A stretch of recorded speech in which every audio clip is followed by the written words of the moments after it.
I have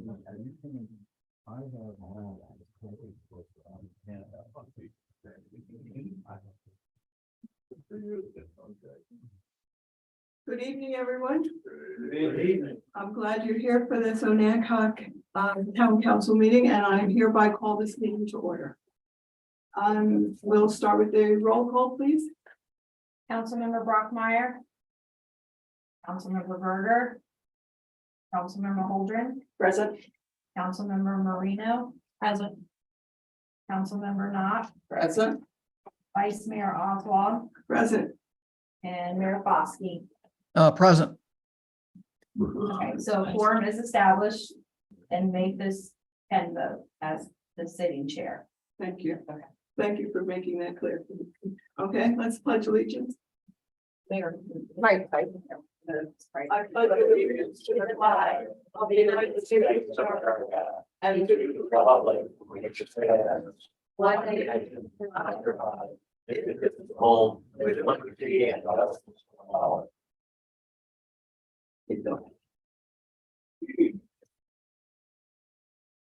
We have to approve minutes from the May 15th workshop meeting.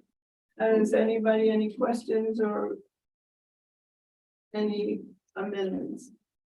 I have a question on page 2. Yes, Mr. Spuck, it says that an application for an extension of the building permit was submitted for the pavilion. Has that been submitted and approved?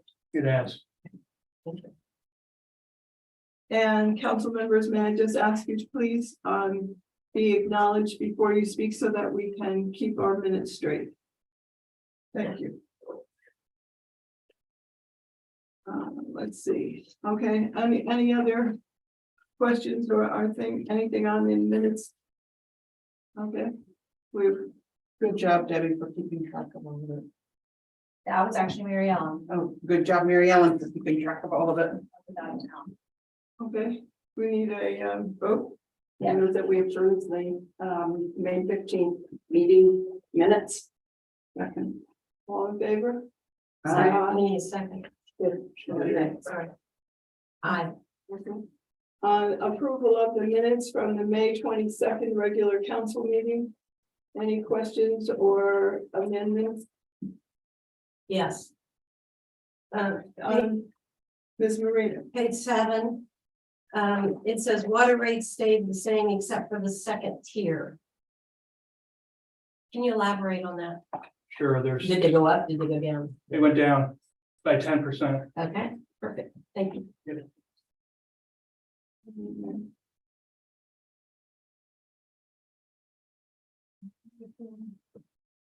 any other questions, any other comments? Need a motion to approve, to accept? Move we accept the minutes from the May 22nd meeting. I second it. All in favor? Aye. Okay. Now we have 2 public hearings. And the first is the speed limit ordinance, a new ordinance. And we are going to open a public hearing on that. I declare the public hearing open. Any comments? Any questions? Public comments? This is about changing the speed limit. No. Sir, please state your name and you can come forward if you choose. I think they can probably hear me from here. My name is Charlie Rowe. I live at 142 Market Street temporarily at this point. And this is to address the issue of the speed limit reduction, which I think is a wonderful idea. Hopefully, if it happens, in order for it to work, it'll need to be enforced. Otherwise, you might as well just leave it as it is. And that being said, I must mention the fact that when I moved here 5 years ago, it was brought to my attention very early on that if it didn't affect the immediate downtown, it didn't matter what happened on my end of town. I live on the northeast end of town, which is partially commercial and residential also. And in the area where I live, particularly the house where I live, there are several residential homes. There's the mental health facilities there. The a domestic abuse violence shelter, as well as, ball field. And that being said, I mentioned over the course of the time that I've been here, many times, the issue of speeding or trying to, have the police to address the issue.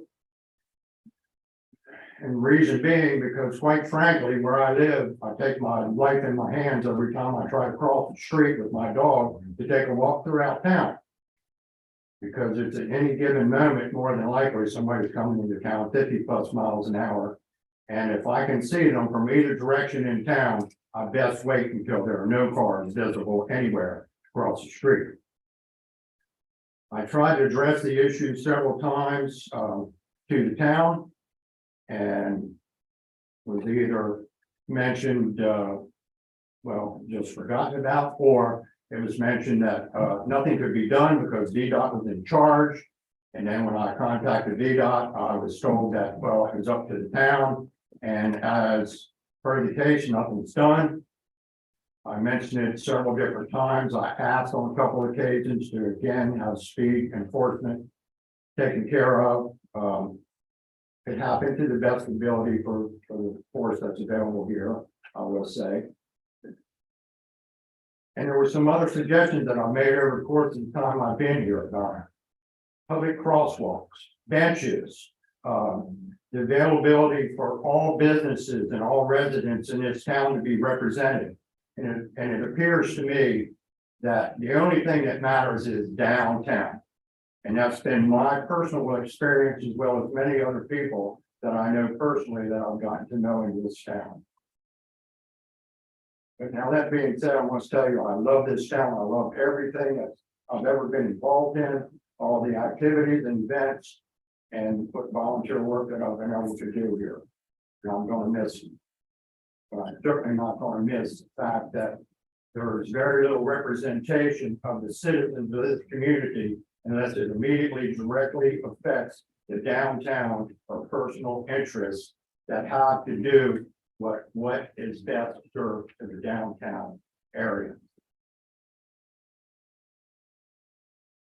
So that being said, I'm hoping that if this gets done, they not only will enforce the speed limit, that there'll be some crosswalks put in.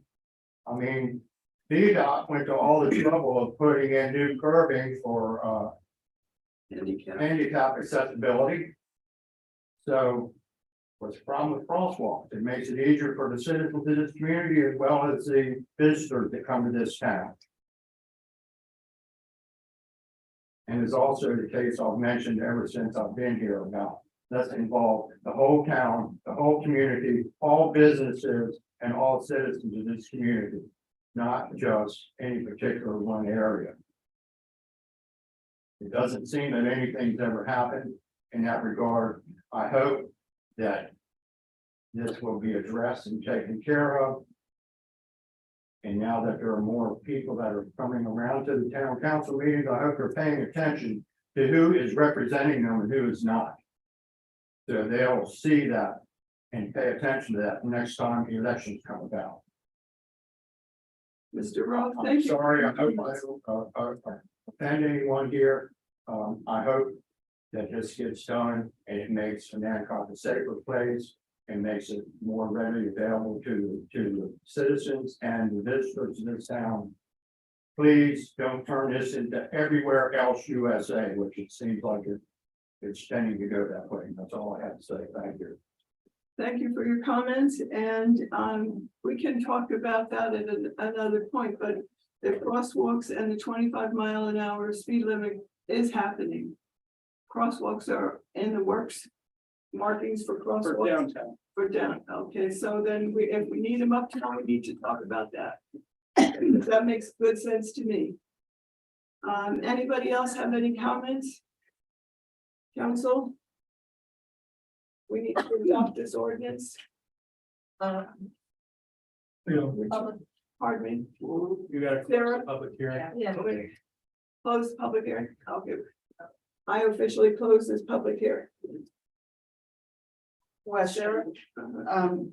At what point is the proper time to clarify the difference between the text on page 13, which is the ordinance, and the text on page 15, which is the resolution describing which speed limits apply where? I would think that when you take the council action after you have a motion and a proper second during discussion, you can make that recommendation. I don't understand what you're saying. You're gonna make, when you have the council action to adopt, you need a motion and a second, and then you ask for discussion. During that discussion is when you can make a recommendation for a change. Well, we're not gonna make. Yes, we are. There is a discrepancy between page 13 and page 15 that we need to tighten up. Okay. Cindy? I remember. I believe that there's been some miscommunication about the purpose of this new ordinance for speed limits, because everything that I had understood to date and other people have remarked to me was this was being done to facilitate the use of golf carts. And I've learned this evening from Matt that apparently there are complaints from walkers on some of the streets that they feel they're not safe, that people are speeding, and of course, the comment we've just heard about the difficulty of crossing streets. And so it consequently makes a whole lot more sense to do this for pedestrian safety reasons than for the less than 20 golf carts that we currently have in town. So I would like to be certain that everyone understands the basis for this. We have to have a motion. Sorry. So Well, no, we have to do that too. We have to have a motion and a second. But I mean, it's good of you to clarify that, because a lot of people are under that assumption as well, and that's why we're just, and it's not so. council action. Okay. We're still going to have Their discussion. That's do that. when they get. It has to wait till after the Okay, vote. then the next item on the agenda. Are you gonna make the motion? No, I'm going down the agenda. Next We're is. on the motion for this. No, you're not. Oh, yeah. We're not. That was the public hearing. Yeah. Your action is number 7. It's farther down on the agenda. You're down the agenda, that's All all. the. Oh, okay, okay, so we're going to pass that one, all right. And now we're on B, Yeah, it's 5 feet. okay. 5B, Chapter 2, Administration, Division, and Economic Development Authority Ordinance. Open the public hearing. Any comments? Why don't you let Matt say something about this, Mavis? I can't hear you, Mr. Could you Mayor. let Matt give a preface about this economic development so people know what this is Sure, about? I'm glad to. Can everybody hear me? All right. The Economic Development Authority would need to be in place short term because we received a grant from DHCD of $1 million for an IRF, which is an industrial revitalization fund. That industrial revitalization fund allows the town to loan money to a developer to bring a blighted building back up to our quality and tenancy. The issue is that our lawyer has told us that a town may not loan money to a private entity. An economic development authority, it needs to pass through them, and they need to be the person or the group that are ultimately responsible for managing that IRF. So that's the upfront purpose. The long-term purpose of an economic development authority is it also opens us up for additional funding avenues to stimulate the businesses in Anacog. It doesn't just have to be downtown. It doesn't just have to be in the Main Street district. It can be all of Anacog, and that gives us some exciting opportunities. It would be the exact same way to manage it is the dollars would flow from the town into our authority, and then the authority would manage the distribution and collection of that. This still remains under Onancock's control. These are assets of the town. It's just simply that the Economic Development Authority is responsible for managing it. Does that make sense So far. Clearer. so far? Clearer than it was. Okay, what do we do now? Public comments Public comment? We asked for that already. on this ordinance. Yeah, that's what Sorry. I just asked. Oh, okay. For this issue. Okay, Okay, and then he started and now it's. sorry, what? Any public comment? Matt explained it, and now you said you had a question. No, No. my question was about the other issue, the speed limit issue. I have a question about this. There's a public comment back there. Your whole, 15 Meadville. So you're basically saying you got this grant, I guess, for $1 million. You're gonna set up a committee to manage that grant? Yeah, the Economic Development Authority requires a board of 7 people. That board rotates through just like a council seat would. So what I would imagine we would do is pick people from our community who have that type of skill set, whether it's banking, whether it's legal, whether it's accounting, to help us run that authority. But it's gotta be a business. What do you mean it has to be a business? An industrial site or a bank, or it's gotta be commercial or? It's got to be economically, it's got to change our economic standing. So yes, it would ultimately have to be for a business, but by having an authority over the whole town, it can be a business anywhere in town, not just downtown or in the Main Street district. One of the things that I heard was that the non-cut ordinance doesn't allow industries to move in. It's just the name of the grant, the Industrial No, I'm talking Revitalization about Fund. the town itself. Right, that's what I'm saying. It's just the name of the grant is the Industrial Revitalization Fund. You're absolutely right. We do not allow industry or light manufacturing in town. Right, and that was one of the things that I think this town sort of misses, is that you got young people that are in the area. And right now, it's all focused on art. I mean, it could be somebody that could make furniture, or they can make kayaks or canoes. So you don't really have any, It's allowed in B2, isn't it? you don't really have anything that, other than the old school. But no real zone for small manufacturing. There are a lot of people here that retired and might like start making something. But, you know. We had that conversation about what's the difference between an artisan and manufacturing. I thought it was allowed in B2 though. Mr. Mayor, hold up a moment, please. I'm just saying B2, yeah. No, I just find it that you get a grant that's industrial, but then you don't allow small manufacturing. I don't know what you want to call it. It could be a one-man shop. You know, I got to run a place all the way out in Tazewell to work on a wooden boat that's 23 feet, Is that you so? know? And I'm paying the taxes for Tazewell. Why can't I rent one of these open buildings to build a boat? You know, it's a one-man shop. It's an art. You can in B2. You couldn't. I don't I know, but there's nowhere to do it. Well, that, Oh, that's. you know, another that's a different question That's- altogether. Well, but I mean, Maybe we permission- could get an economic development loan for you to build that. place. Permission, right? If I can get a zoning to build You boats. check the zoning in B2. All I right, think you'll be surprised what it allows. What the is it? mayor has a comment, B2. B2. Mr. Mayor. But yeah, it's allowed in B2, light manufacturing, correct? I'd have to look. Yeah, it's allowed. I mean, there, yeah, I'm pretty sure you're right. yeah. So, shop around for a place in B2. Yes. Okay. Yeah. Look for warehouse. On this same page, I have a couple of questions. Yes. Okay, Are we gonna hold that until your action? Because this is a public hearing. oh, that's right.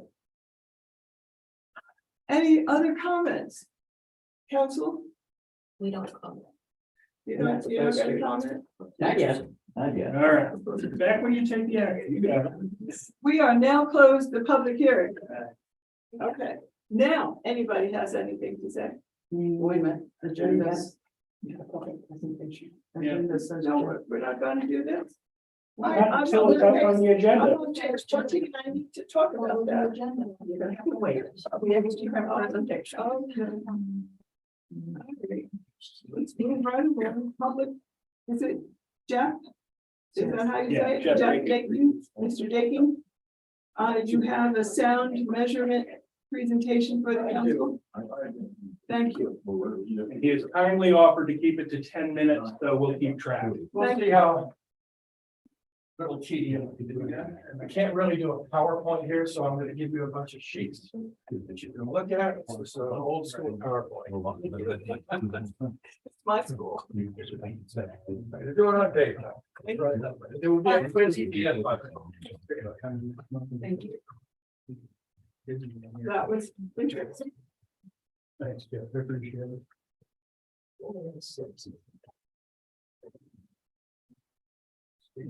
Which is.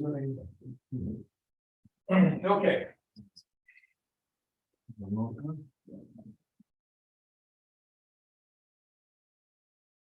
Let's really get to the basics here. What is sound? The vibration that propagates in an acoustic wave. And these waves are tiny, and what they really are changes in barometric pressure. The human ear operates sensing this pressure. And the human ear is most sensitive between 2,000 and 4,000 cycles per second. This is because the ear is designed largely for speech, not really anything else. Humans were designed to be able to communicate with each other. How do we measure sound? Well, if you're going to measure sound, you measure it with what's called a dosimeter. And largely it's done with what's called an A-weighted scale. This unit is measuring barometric changes in pressure and pathway. An A-weighted scale basically represents the hearing curve of a human being, which we'll get to in a minute. So if you're going to measure the sound of a dishwasher or a chainsaw, something like that, it's relatively steady, constant level. And in pitch, it's pretty much the same. That's pretty easy to measure with the meter. With music it's much more difficult to measure because you have different levels of dynamics, you have different frequencies, so it's much more difficult to measure. So what we're going to do is we're going to go to page 1, which is the standard, which are basic. Let me get my cup. These are levels that we're used to seeing all the time. We can sort of understand from this. These are all done on an A-weighted scale. They go from a quiet residential area to a large symphony orchestra, which is probably the only thing you can willfully stand in front of that's that loud. A large symphony orchestra runs around 125 dB. So these are the typical sounds on page 1. Now, what levels can we actually hear? Go to page 2. This is the threshold of hearing, the level of discomfort, and the level of pain. And now I'm going to tell you some things your ENT and your audiologists will never know because they don't, ENTs don't study hearing. Strangely enough. Page 3. These are what's called the Fletcher-Munson curves. And this is interesting because it shows you how your ear reacts to sounds at different levels. So at about 120 dB, or actually down to about 100 dB, your hearing is linear. What you hear is pretty much what you get. Once the level goes down, you can hear in the band of 2,000 to 4,000, you can hear that quite well, but you can't hear low frequencies. So the ear is less sensitive to frequencies at lower volume. The lower the volume, the less you actually hear, except in the mid-band. For music, there are 2 basic levels. First is background music.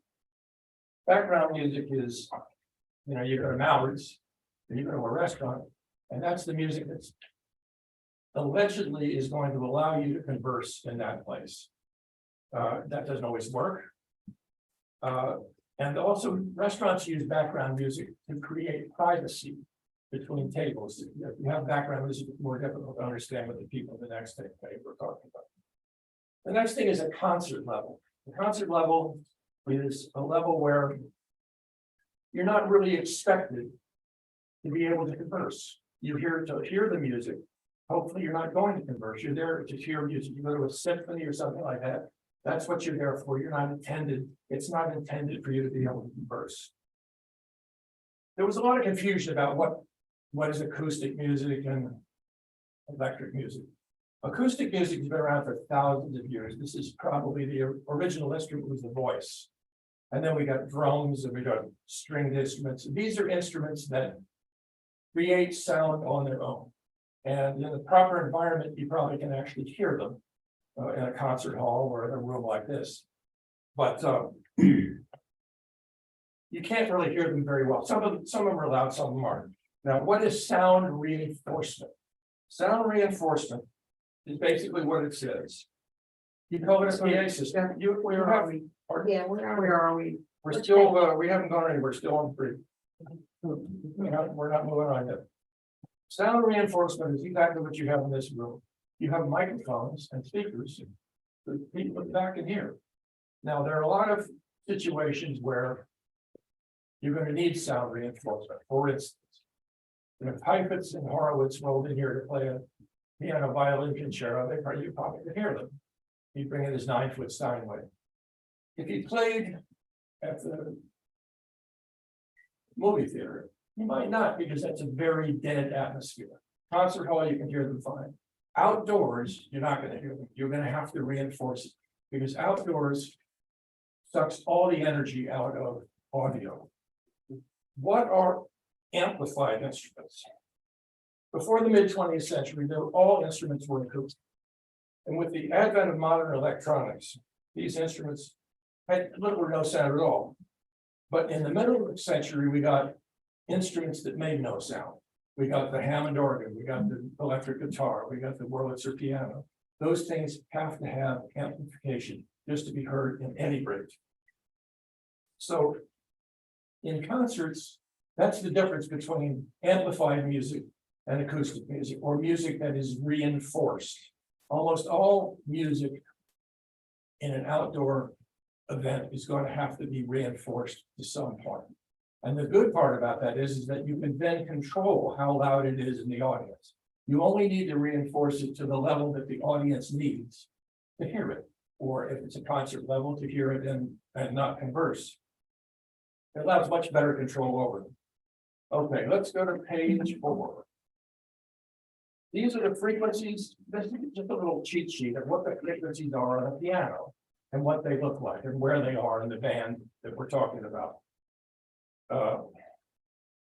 For instance, A440 tuning. When you go to an orchestra, you hear the band, you hear the orchestra tuning. They're tuning to 440, which is a middle A. Now, a middle A, actually the highest note on the piano is about 4,100 hertz, which is just at the top end of hearing. Strangely enough, all these things have length. There's an actual dimension to these things.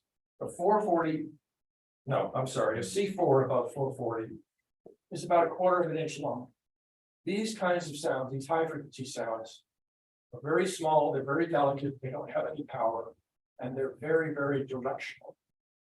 At 440, the wavelength is 2.5 inches long. The low E on the guitar is 14 feet long, and the low E on the bass is 28 feet long. These are the low frequencies that wander around and are very non-directional. This chart on, let's see, page 5. This is beam width. This is basically telling you, if I play a high frequency note, it's going to go there. If I play a low frequency note, it's going to go everywhere. If you look at the chart, you'll see that around 500 cycles, all frequencies become non-directional. You have no control over which way they go. And this polar pattern is actually from a JBL sound reinforcement speaker. Now the trillium is oriented in such a way that it's very directional, and mid-range and upper frequencies will basically point nowhere. They pointed at grass berm, they pointed at a building, and then they point at a stand of timber. And all this will help to diffuse the higher frequencies. Page 7 shows. Okay, this is the survey. Page 6 is the survey, which shows the direction sound is high frequencies are gonna come off the pavilion. It's gonna go straight out in the middle of nowhere. It's gonna go into anybody's house, basically going into that stand of trees. It's. The survey shows this pretty clearly, that it will help diffuse all that stuff, especially the trees. Now, page 7 shows the rock band on stage. Can we pause there 1 second? They can show. What tree is where? Well, that's a stand of trees at the corner of, you can't see it on this survey. Okay. It's at the corner of, Riverfield. 7 shows a standard rock band on stage. The pavilion is pretty large. You can see how big, this is the scale drawing of the instrument. This would be 2 guitars, bass, drums, and keyboards. You can see that the sound is being directed forward. Now, the low frequencies, they're gonna wanna wander out or being mitigated by the barn doors on the back and that curtain. Most likely, every performance, this thing is gonna have to have some level of sound reinforcement. You're just not gonna be able to hear anybody doing anything up there without it. Whether it's a picnic or a concert, you're gonna have something. Regardless of the page 8. Excuse me, excuse me, on page 7 again, where is the audience? It is down in the bottom of the curve. In the curves, at the very bottom curve or at all of The that, audience is here. below your curves here? Yeah. That's the steps. That's the steps. Okay. Thank you. Now, So the curtain doesn't have any effect on it, nor the barn doors, do they? If they're going, if the barn doors are going that way? they do for low frequency. Because as they move, they convert low frequency to heat in that pocket. Between the curtain and the barn doors will be resonant to some frequency that it helps absorb. Now, this is very interesting. Remember, we had a bunch of months in the beginning where we talked about how you don't hear things equally. If you take a chart, this is on axis. If you take a band, let's say the band is playing at 110 dB. The level that it will be outdoors is part of the inverse square law. The level will drop 6 dB every time you double the distance, which is quite dramatic. For instance, if you're 5 feet, well, 5 feet from 110 dB, it's going to be 110. If you go 10 feet, it's going to go down to 104. If you go 20 feet, it's going to go to 98. And once you get to like 320 or 640 feet, you're way down in decibels. But not only are you down in decibels, you got Fletcher and Munson working for you because you don't hear the low frequencies of the high frequencies. You're only going to hear the mid range. But in this case, the mid range is pointed out that way. But you get what I'm saying? Does this make any sense to you? Ask me a question, let me see if I can clear it up. So you're saying the same rock concert at 5 feet will sound at 640 feet like a washing machine, That's correct. the same That is amplification. correct. Can I ask a question? Why is it that you can always hear a bass beat from a distance? Okay. So the bass is going to be the most non-directional thing. It's not actually the one with much energy. And plus the fact I answer that later. In modern sound reinforcement, they've gotten very big on using these things called subwoofers, which amplify subsonic stuff, which is, in my estimation, not necessary or a good idea at all. And if you don't have any subwoofers, you don't have this problem where you're amplifying impact noise, because the average speaker, okay, low E on an electric bass is 40 cycles. If you look at a Fender finger system, they're pretty well, they're all gone by 50 cycles. So you're not getting that sound washing all over town. But once you put a subwoofer on the beginning, then you're going to get a mess. You're going to get lots of low frequency impact noise. But yes, And most musicians now and concert use the subwoofers, correct?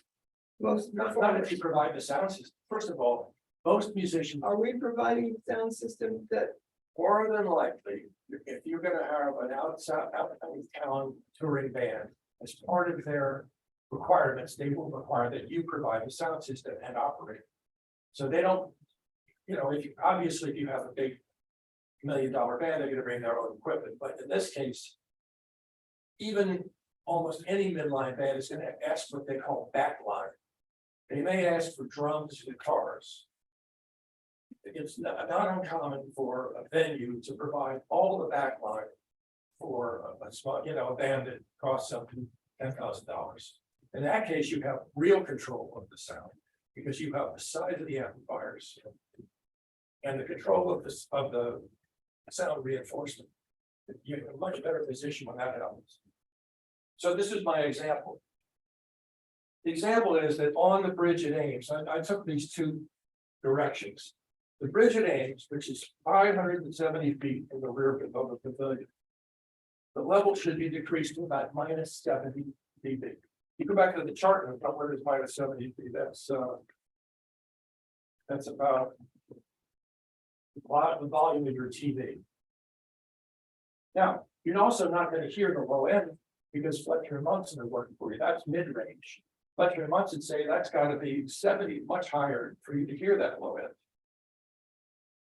Houses on College are equally far away. So, are you going to hear the music? Yes. Will it be a disturbance? That's a question. What is a disturbance? Well, according to the code here, any sound which injures the safety and health, I don't think that's going to happen. Annoys or disturbs a reasonable person, or endangers or injures personal or real property. So I think we can eliminate 1 and 3 on that one and go to 2. What are the real disturbances? Interference with speech. That's the real criteria for an audio disturbance. If you're sitting in your living room, you're trying to talk to your wife, and you can't talk to her at a normal level, that's a disturbance. Otherwise, it really is. And there's also sleep disturbance. Now, interestingly enough, for instance, in New York City, which has a whole other set of codes, they carve out the way we carve out chainsaws. You can run a chainsaw in until 9 o'clock at night, 7:30 a.m. to 9 o'clock at night, which is about 125 dB. You can run it. Say it. Pardon me, You but can run it. you can run it. Yeah, this is why, you can run a chainsaw. Okay, clock until 9 o'clock on any 7 days. About 125 dB. In New York City, for instance, they carve out garbage trucks because the garbage trucks come at 3 o'clock in the morning. In Onancock, I find that the large sleepage disturbance is birds. And lots of people close their windows at night so that because the birds will wake you up at 4:30, 5 o'clock in the morning. That's a sleep disturbance. What can you do to mitigate sound in your home? Let's say you're in a place you really don't want to hear it. I made a little unscientific test when they were doing the concert over here at Park Place. And I went around, first of all, halfway back to the street. You could, that band plays about as loud as anybody you're ever going to have on the pavilion. About halfway back to the street, you could carry a conversation at normal tone. At the street, absolutely. Now, I went over because I did 2 little tests, one on axis and one off axis. Ames Bridge, which is on the way to my house, is off axis because Park Place is pointed this way. Over there, I couldn't really hear the music, and with my car windows up and the engine off, I couldn't hear anything at all. On Liberty, which is on axis directly into the mid-range, I could sort of tell what song they were playing, maybe, but with the windows up in the car, you really couldn't hear it. So the answer to the question is, the average wall and window, if you have double pane windows in your house, that gets you about 30, 35 dB of attenuation wide band. Okay, it's summer. More than likely you got your windows closed anyway. So if you're in the house with air conditioning on, you're going to be 35 dB down from that 70. There was a discussion the other day about maybe there might be a limit to wattage on speakers. I have an example here on page 9. That you'll see that it's really not, I don't know where that came from or whatever it is, but there's a very standard theater speaker that will give you 97 dB with 1 watt. This is the same speaker system they had at the Fillmore in San Francisco. with the Grateful Dead and all these other bands, and they drove it with 35 watts. The correlation between wattage and sound level, there isn't any. You can have a 8,000 watt amplifier that it doesn't get as loud. I think when it's drive, it doesn't get as loud as this other. They also mentioned the number of speakers, and that was sort of without definition, whether that's one speaker or a speaker system or a speaker array. Probably correctly installed, you probably could get away with 2 speakers on the side of the stage to cover the thing. However, you're always going to have more speakers than that because the performers are going to want to have monitor wedges. So you'll probably have, you could probably get away with 2 speakers on the thing, on the stage. But you might have 5 monitor wedges. They're not going to be that loud, but you can't really restrict the number of speakers. And then I got into subwoofers. The subwoofer is designed to reproduce low-pitched audio known as sub-bass. And I think it's really irritating. I played a show once in Spain. I played drums, where on the sound check, the subwoofer so loud, I was afraid to touch the bass drum pedal. It was just like, I had to turn it off, but I mean, these guys get crazy with this stuff. So, I mean, I think that sound reinforcement speakers with 15-inch woofers, one good system on each side of the stage would probably be fine. Anybody have any questions about Fletcher Monson? Yes, Quite simple. I do. I know Jeff, you and Debbie live on the corner of Meadville and Ames, so I know you from that. But when you hand me this, the first thing I say is, what is your source? Or your source? My source for this data? Yes. Oh, there are many, many different sources, but audio encyclopedia, there are loads of sources. Some of this comes from the World Health Organization, the audio encyclopedia, these contours. Actually, I think Fletcher Munson come from Bell Labs. I think Fletcher Munson, these curves were designed in 1933, and they haven't changed much since then. The people tampered with them, but they're not changing. Almost all audio specifications come from the phone company. Western Electric manufactured all of the microphones, all the speakers. When we got into professional audio and high-grade audio, everything was manufactured by the phone company. And that's where dB comes from, the log scales, everything you're talking about in this comes from 30s. There's nothing new here, it's all physics. Interesting. Are you an audio engineer? Any other questions? Yes. So go ahead. So Sarah? thank you. You sort of summed up at the end, but what would be your recommendation for reasonable guidance for limiting and for making the sound audible in the amphitheater at the back of the school and minimizing the neighborhood disturbance from it? What's the best way to spec it in the upfront and to govern it ongoing to make the least chance that there will be problems from sound? Okay, so let's take as an example what we saw a month ago at our place. Small rock and roll band, reasonably small amplifiers. So they had sound reinforcement for the guitars and some for the drums. If you're having reinforcement, first of all, the band probably, if you got right in front of the band, they're probably doing 110, 115.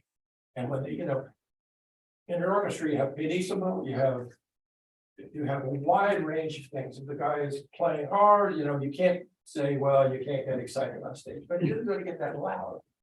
And so when you reinforce it, then you only reinforce it to the point where the audience can hear it. And from then on, you're with the level in the neighborhood, you're dealing with the inverse law. It's just like it's falling off. If you're in a room like Carnegie Hall, where it's a well-balanced room, or in any room where you have containment, where you have bouncing off the walls, where you have a finite space, then you get into acoustics. Outside is a nightmare from the standpoint of that, because it just goes, it's no energy left. If you put a speaker right here and you put it 110 SPL, you'll drive everybody crazy. But outside, it doesn't mean anything because it's too much space to fill. I had a good example, I didn't bring that picture of the Who playing at 120 SPL with only vocal reinforcement, with amplifiers as high as this wall. But nobody does that any longer, unless you're gonna have a Def Leppard tribute band or something. But wait a second, if you have a, how do you say to, a musical group that you have to bring your, or if they're bringing their own equipment, which a lot of them do, that I've noticed. How do you say we only want it up to this level? Well, you don't have, because they're probably never gonna play over 150, at the maximum 120 ever, they're probably never gonna have any kind of. That isn't the way it works any longer, people don't bring giant amplifiers, it's not economical, people bring smaller amplifiers, it's more contained, and you're gonna provide the sound reinforcement, so you have control over it, But the smaller amplifiers can produce bigger volume, no? bigger volume than one. Louder than the old time biggies. I mean, No. when I went to jazz concerts, they were 10 feet tall and more. Yeah, no, you can't. You can't defy physics. If Okay, it's a 12-inch speaker with a 60-watt amp, it only gets so loud. It's not like you have a Marshall stack with 8 12s and 120 watts, you know. What was the band at Car Place using? They were just using small amplifiers and a pretty small sound system. So you would place them at what level here? Right at the front, 115 probably. Let's put it this way, if you were standing right in front, if I was as close to the band as I am here, I would not have been able to converse. But if I got as far as DMV, I could converse normally. You're saying that's a baby crying. That's right, a baby crying is 110 dB. I heard them at my house. Yeah. On the corner of Marion and Sturgis. If Okay, there was a baby crying in my place, I wouldn't hear it, I don't think. yeah, but it bothered me. I mean, It would have bothered me if I was out in my yard entertaining people, because I would have had to put on music to drown out that music. In my house, no, the only thing I heard in my house was the boom, boom, boom of the bass. where do you live? Sturgis and Mary Lane. I'm surprised that you could actually hear the low end there, but it isn't really. Listen, it's, we're gonna be talking about 12 times a year, between 8 and 10. You know, it's like, is it really that important to have dead silence? And, you know, if you were the mayor of sound. Yeah. It is very important in our residential neighborhood to have peace and quiet. That's right. Yeah. Wait a minute. I'll say something right now. You have to define peace and quiet. wait. Please, please, thank you. We don't do that, come on. Gotta So- finish your point. So the question is, I mean, are you gonna hear it? Yeah. Is it gonna be loud? No. That's loud enough to hear, so then it's loud. That's. I mean, if you hear it, it's loud. No, it isn't. It's, and it's louder as you go toward it. Yes. So And it's quieter as you go away from it. it's okay, but I'm not leaving town. Did not hear it. Well, what are you entitled to not hear?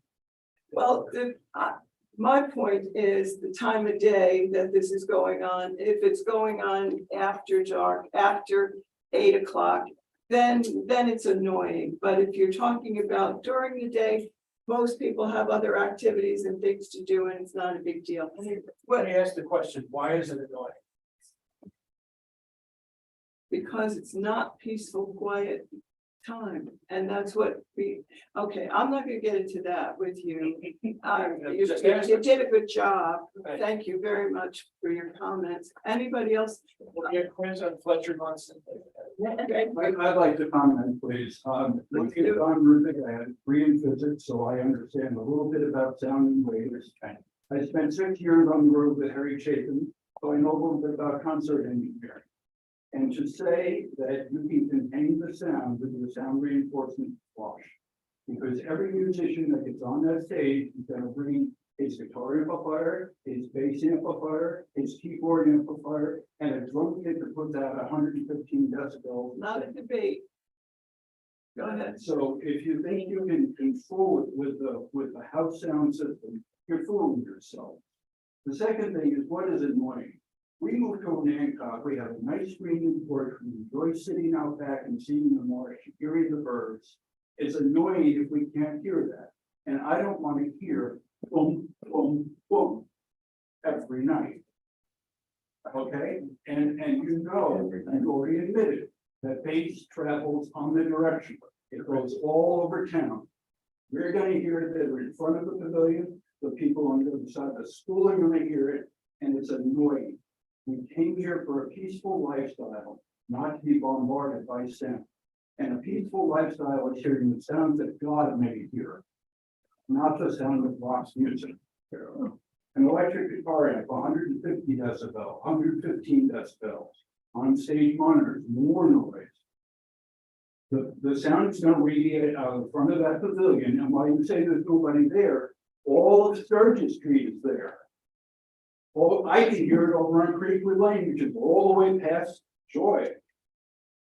So don't tell us that this will not be annoying. This will be annoying. So why are we building a facility that is going to create division and animosity in this village when it doesn't belong here? If you want to build a sound pavilion, take it out of town. But not in a residential neighborhood. We did not move from Hancock for this.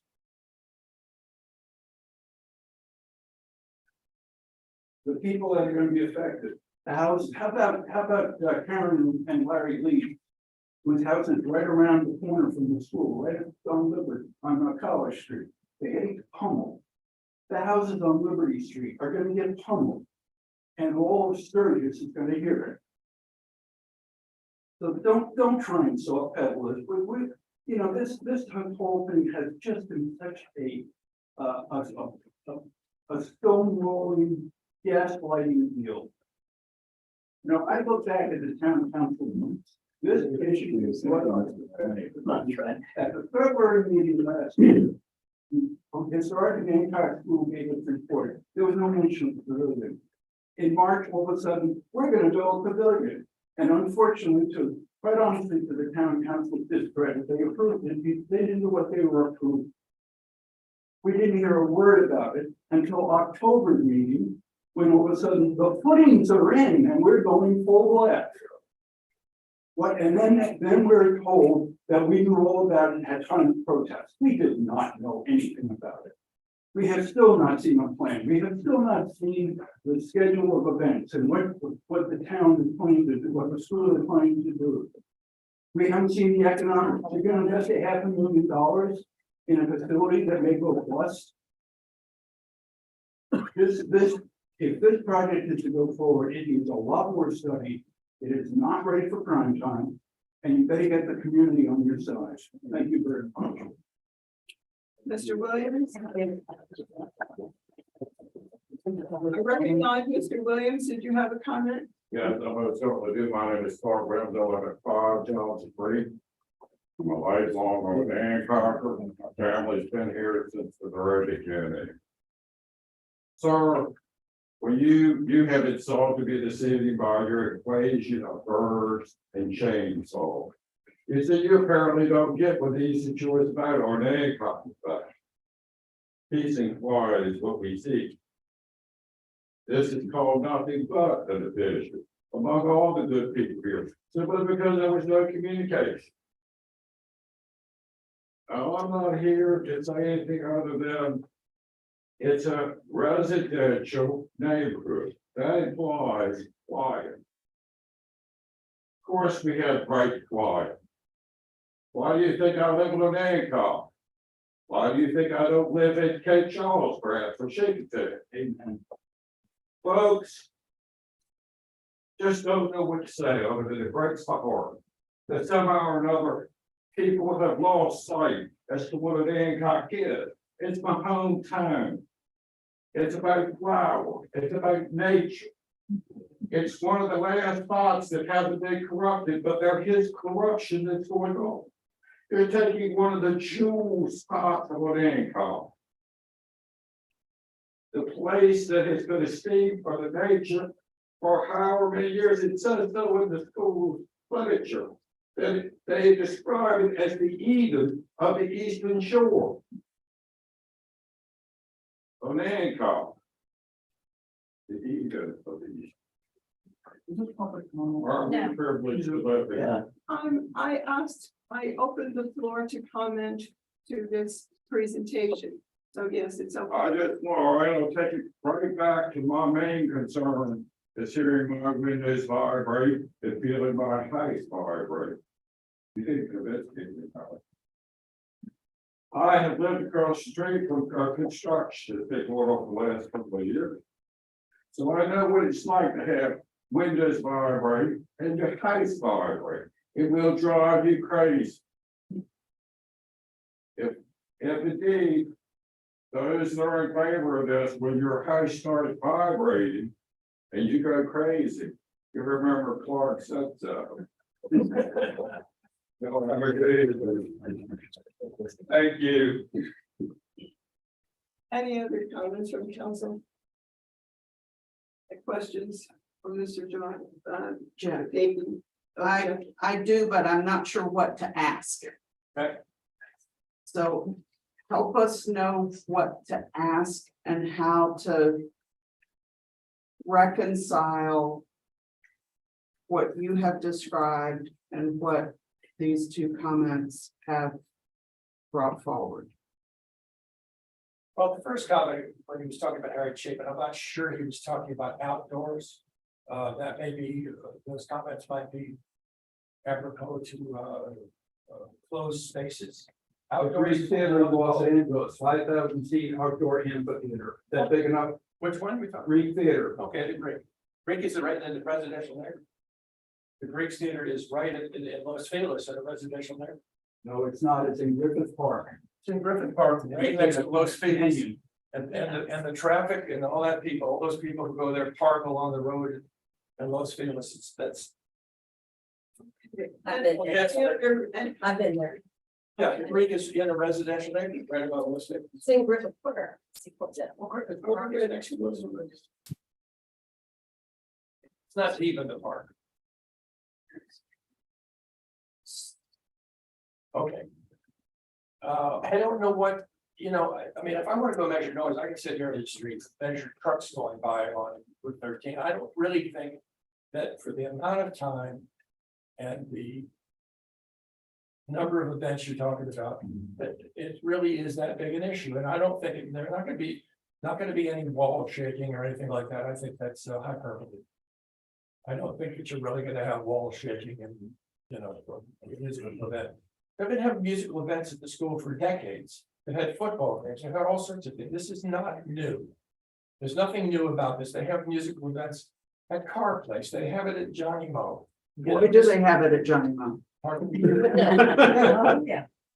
I mean, this, having music simultaneously in an Hancock is not new.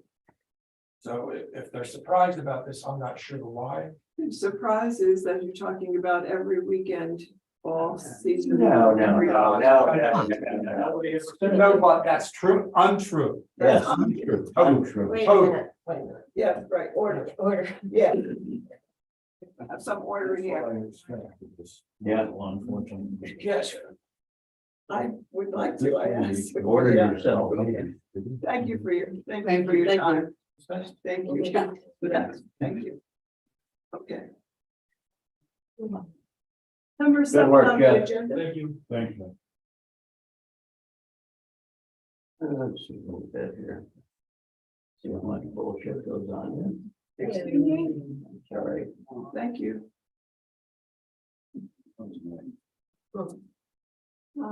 Let's see, council action. The section, the Economic Development Authority ordinance.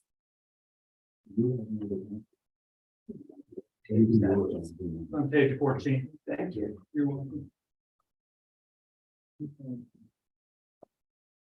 And the purpose of this is to define that, or to authorize the formation of the EDA. Right, it's the creation of the OEDA, which is the Hancock Economic Development Authority. the next phase of this will be to establish bylaws and appoint board members. So we've got time for that. The contract between us and DHCD, because this exists, we can allow the lawyer to start writing those contracts. And then as, you know, I'm gonna say next month, I don't know whether it's next month or not, but then you could take your time and write the bylaws and appoint your board members and that type of thing. But this just creates the authority. It doesn't create the body. So is this, excuse me, at this point, we're creating this, but there's a question that I have in the presentation. Was there something you want to say? We need a motion. Yeah. Wait a second, I just want to ask a question before I get there, before I get to the motion. That's not the order. No, okay, but I just want to ask a question of that, because he wrote this. I'm sorry. If I may. To be clear, our lawyer wrote this. Okay. Okay. Okay. Is this where we can determine, because that part, section or 1, 2, 3, the third section B. My question there is about the terms. Yeah, you and I had spoken about this, and I think it's a great idea is to stagger the terms of the board. So at the point that you appoint the 7 folks, you know, 3 people are 2 years, 4 people are 4 years, and that way they kind of rotate through. There's also just on this thing, I want to point out that this needs to be ABC, not BCD. All right. Making a motion. I make a motion, the council, adopt the Economic Development Authority ordinance. I'll second the motion. All in favor?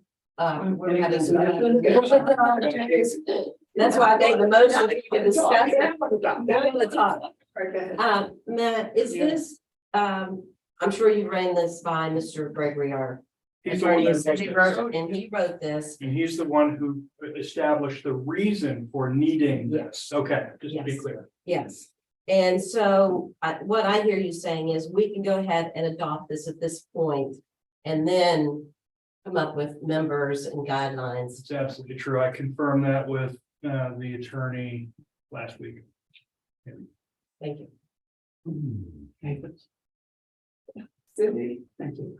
I had sent some questions to Matt, some questions about the code and about the authority of the EDA. And my understanding is if we want to limit their authority, we have to do it by ordinance.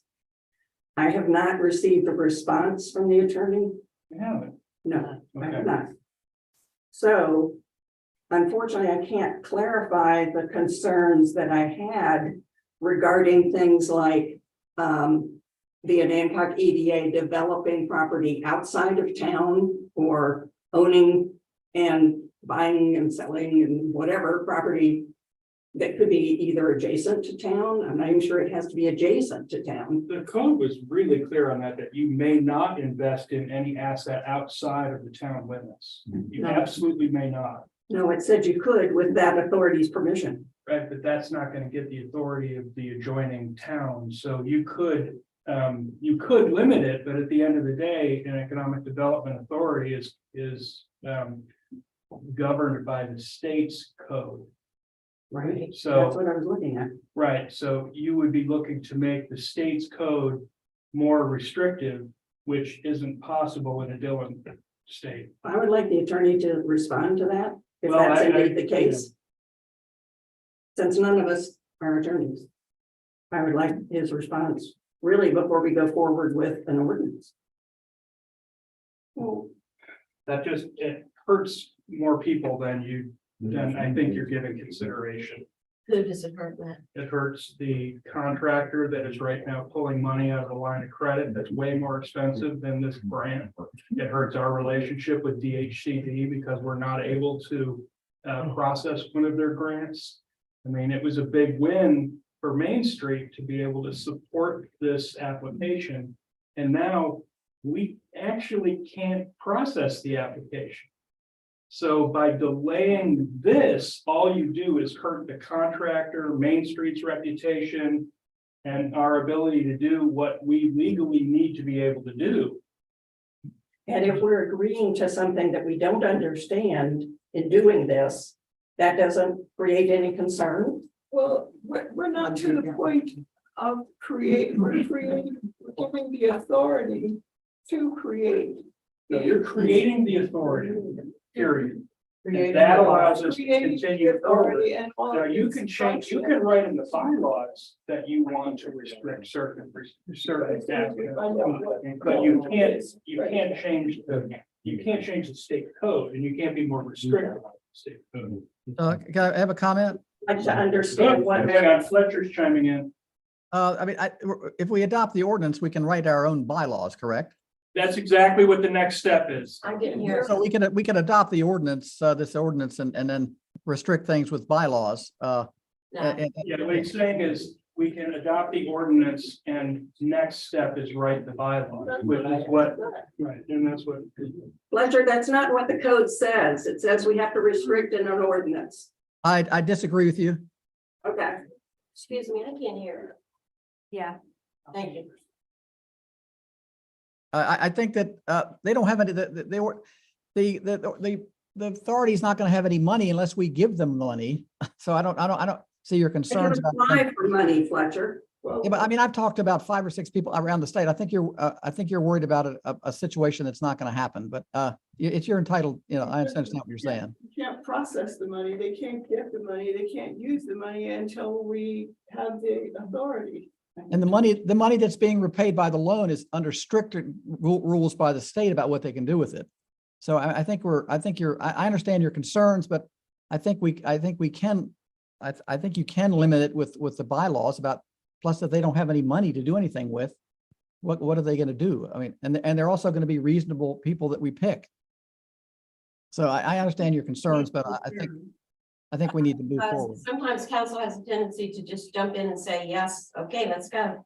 One thing it says is ideally, roles and responsibilities of the EDA should be clearly defined and well understood by community leaders and stakeholders. So what I hear you saying, Matt, is we'll establish this, then Understand it. understand it. No, then write the bylaws. Now be Exactly. clear about what you're saying, is that's exactly what we've been talking about, is establishing the authority, because right now you don't have any bylaws, anything to write bylaws for. Okay, So we have to establish the authority, and all the things that are pending right now are dependent on that establishment. Yeah.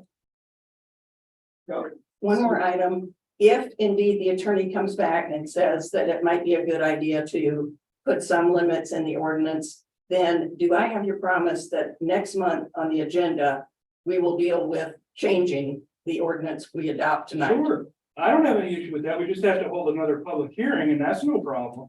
But, if we establish the authority, we could start that, and the attorney, like I said, is the one who wrote all this, so I'm not. If there's something that you want to refine in it, if it's allowed, by all means, I just need the authority, not, To start. yeah. we have a motion. Wait, I have a question. Sarah? At the top of the page, it says Economic Development Authority draft for discussion only, not for vote, public hearing or required June 26th. Is that Yeah, from, That's not part of the agenda, that's not part of the, was that from when we were shown it last at Yeah. the previous meeting? yeah. that's- And the heading just stuck around Yeah, until that's when we are voting for it and it's not just draft. That's correct, that's correct. Okay.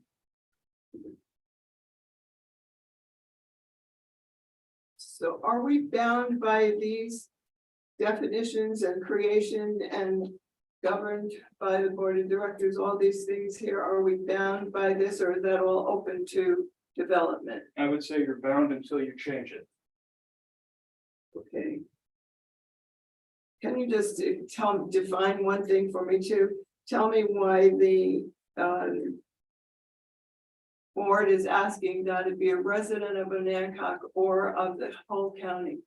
Well, there's actually another piece of legislation that I saw that said that it must be a resident of the incorporated town. So I would think we would want clarification on that.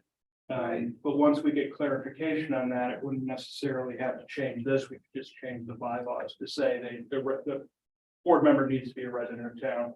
And goodness knows, we've got a deep talent pool in this town to Draw from. sure. Is that question out to the attorney too? It will be. Okay, thank you. All right, so what do we do next?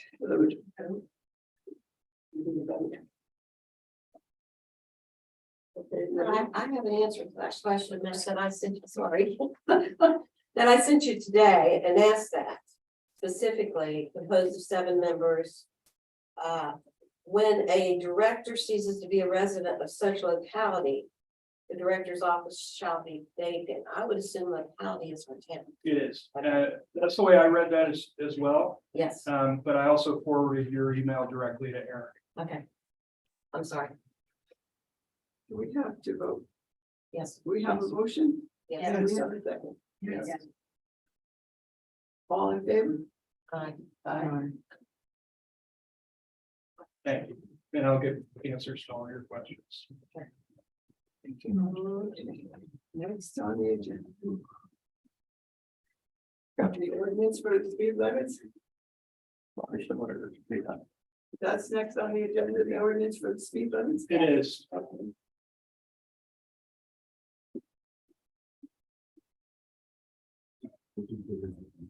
When you get to your discussion, if you get to your discussion, this is on page 13. I'm gonna ask that you redact 1A. Because it's not necessary given the resolution. And just so you know, the resolution that starts on 15, that was written by me and approved by VDOT. Just so you know, that was already, they've already given their thumbs up on this. Okay.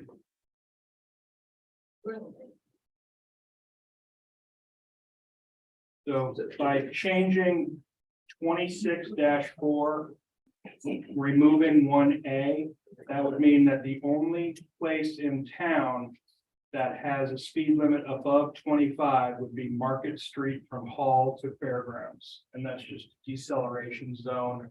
But Hall Street is where the car wash is, and that's the beginning of our business district. So that seems consistent with what we've tried to do here. I understand there's a correction here somewhere before I can make it The motion. correction was taken care of when that struck line 1A, line A. Under number 1. so that is not part of this ordinance. That's correct. That redacted that. Yeah, because that made no sense. Yeah, that's why we're taking it out. I drove that today and the way it's written, we would have went from 35 to 25 to Main Street. Right. And then we would have went from 35 to 30 up to Liberty and then back to 35.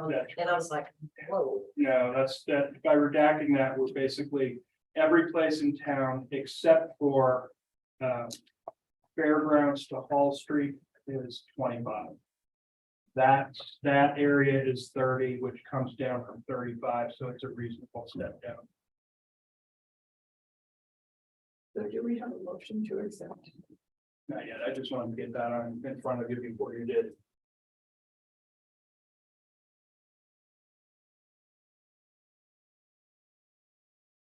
Council members?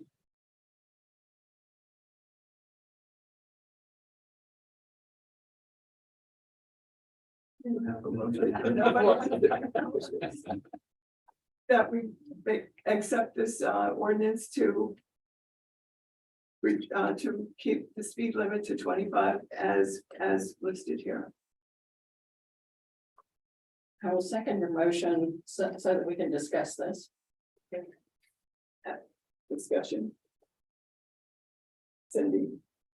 Matt, could you explain further about the complaints from pedestrians that you have received? Sure, glad to. Well, you heard Charlie tonight, so that corner around Market Street, especially coming out from Hartman, and that's where he lives. And I don't know if you saw his house is up for sale, but this is one of the big reasons. It's because of that speed the noise and the ability to cross the street. So that part of it, the bigger part for Market Street is the road diet. The road diet is going to take that road from 4 lanes down to 2 with bike and pedestrian walkways on both sides. And what will be the speed limit? Well, it depends on how many people raise their hand in a minute. So I don't know. I mean, I'd like it to see 25 because when you get down to OBS and Hill, where it condenses right now with those little markers. No, I was asking what will be the speed limit on the road diet? Well, How that's many what I'm are saying is What we do now. what we do now will decide that. This stop at, that stops at fairgrounds, right? Right, and past fairgrounds, we have no authority anyway. Well, that's why I was asking, what's VDOT want to set the speed limit as, I don't imagine they're gonna change it. which right now it is what? 45. So, but it's also gonna be 45 But with at that a point, turn lane in the middle, then 2 travel lanes, then a bike lane and whatnot. So people are gonna be turning across that, which I believe the lower the speed, the more safe that's gonna be. and you don't have people crossing the street up in that area anyway. No, you don't, but you know, the more businesses that are up there. But anyway, to address your very specific question about complaints, the complaints that I've received are about Liberty. That we're dog walkers, we don't have sidewalks, we're coming out of Mount Prospect and cars are coming downhill from, down Liberty from Hill. And they're watching go over the bumps and whatnot. So that speed, in my opinion, needs to be reduced. And then, of course, all of this needs to be enforced. So one of the things that we're doing is we purchased the trailers that have the speed reminders on it. And they have data collection where you can find out how many people are actually going over 25. And that's gonna put a police car there. And after it's there a week, if people are just getting used to it. And we'll put a cop car on the other side of it, so as soon as they blow past it, looking to be the winner today. They can get the ticket they deserve. So could you give me an idea of how many complaints over what period of time you've received? Over the last 3 years, I've gotten dozens.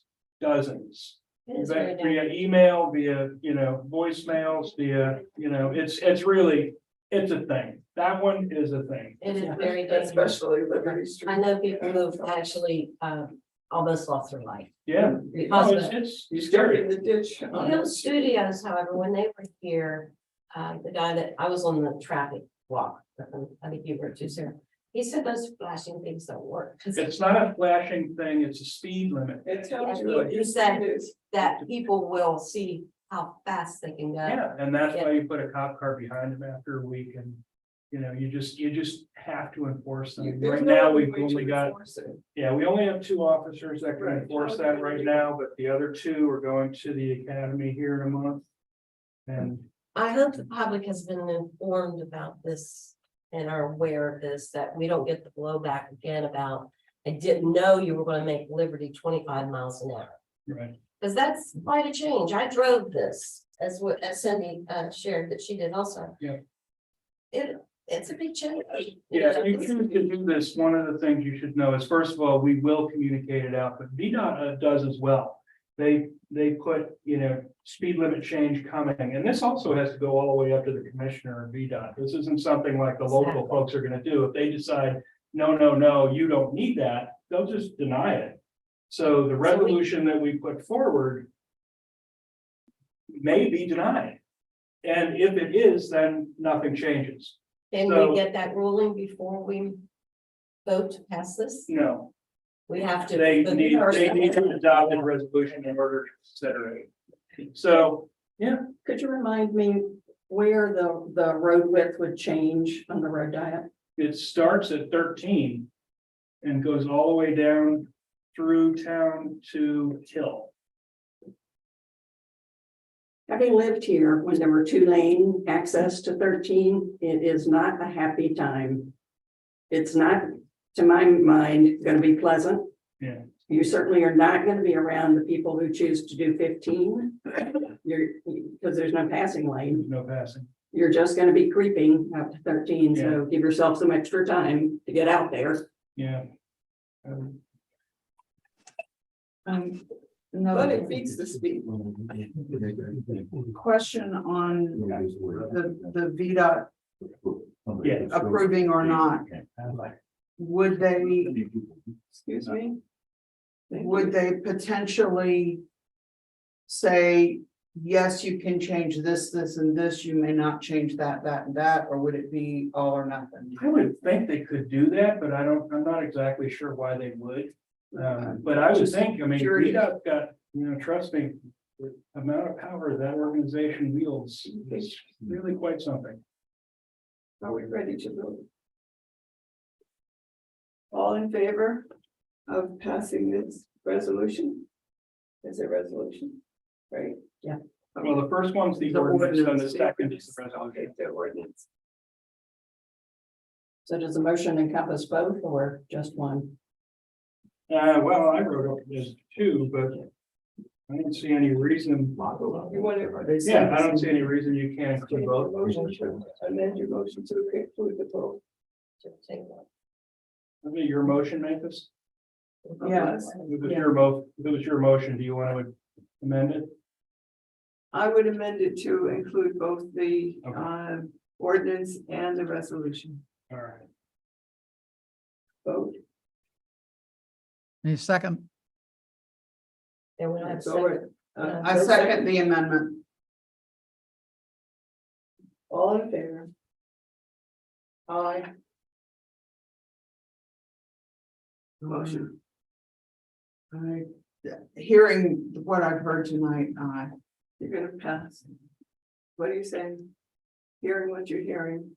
after hearing the discussion tonight, I am voting in favor of the motion that you made with the amendment that you made, and I second it. Okay. So Mr. Mayor has to break the tie. You gotta have no votes. If they abstain, it doesn't. Yeah, time out. They have to start It's a tape. I thought you said it. Let me What just- did you vote? Yea or nay, please. I came in here tonight with the understanding, and it was said previously that we were doing this because of golf carts in town, the 17 golf carts in town. Oh. And I couldn't understand why that would be, because our businesses are accessible by Cart Street with golf carts. I do understand. I walk Liberty, I know. I have a neighbor who, if her daughter had pushed her out of the way, she'd been run over by a car. Lowering the speed limit there is going to be a challenge for a lot of people. We have to think of the people who are driving back and forth to work too. My neighbor is Chris Isdale, Mr. VDOT, and he says the purpose of VDOT is to move traffic efficiently and swiftly and safely. And by lowering everything in the town to 25, I would like to see this table with more discussion. But I can't vote that way, so right now I'm voting no. After hearing about pedestrian safety issues, I'm reluctantly voting yes. Motion carries. Okay. I expect a speeding ticket. You do. No problem. We do. Build your ticket fund. Let's see, next is the resolution for the vote of the big grant. Matt, would you just tell us what that is, please? Sure, the voters improvement or voters infrastructure grant, voting infrastructure grant. We apply for it every year. 2 years ago, we applied for it to help us pay for the bulkhead. We were awarded 64,000 and some change for that. We've done the work, we've spent the money. This is required in order for us to be reimbursed. It's exactly the same verbiage for every big grant resolution you've approved in years past. Voter infrastructure grant. Yes. I make a motion that we pass the other infrastructure grant. Second, Second it. discussion, Just a clarification, so is this to have reimbursement for the bulkhead work that was done, or is this for new work? The work that was done. Yeah, we've already spent the money. This is just to get some of it back. Okay. Thank Who you. seconded that? I'm sorry. Make Thank you. and And did you second? Yes. And I second. All right. Joyce. Moving right along. You have Need a vote? We did, didn't we? Okay. Yes. Yes, yes. Thank you. Okay, moving right along. Here we go. Hill Studios is next. Council discussion. I just wanted to update you with where we are and what we're doing, so that everybody knows that the money's still being spent well.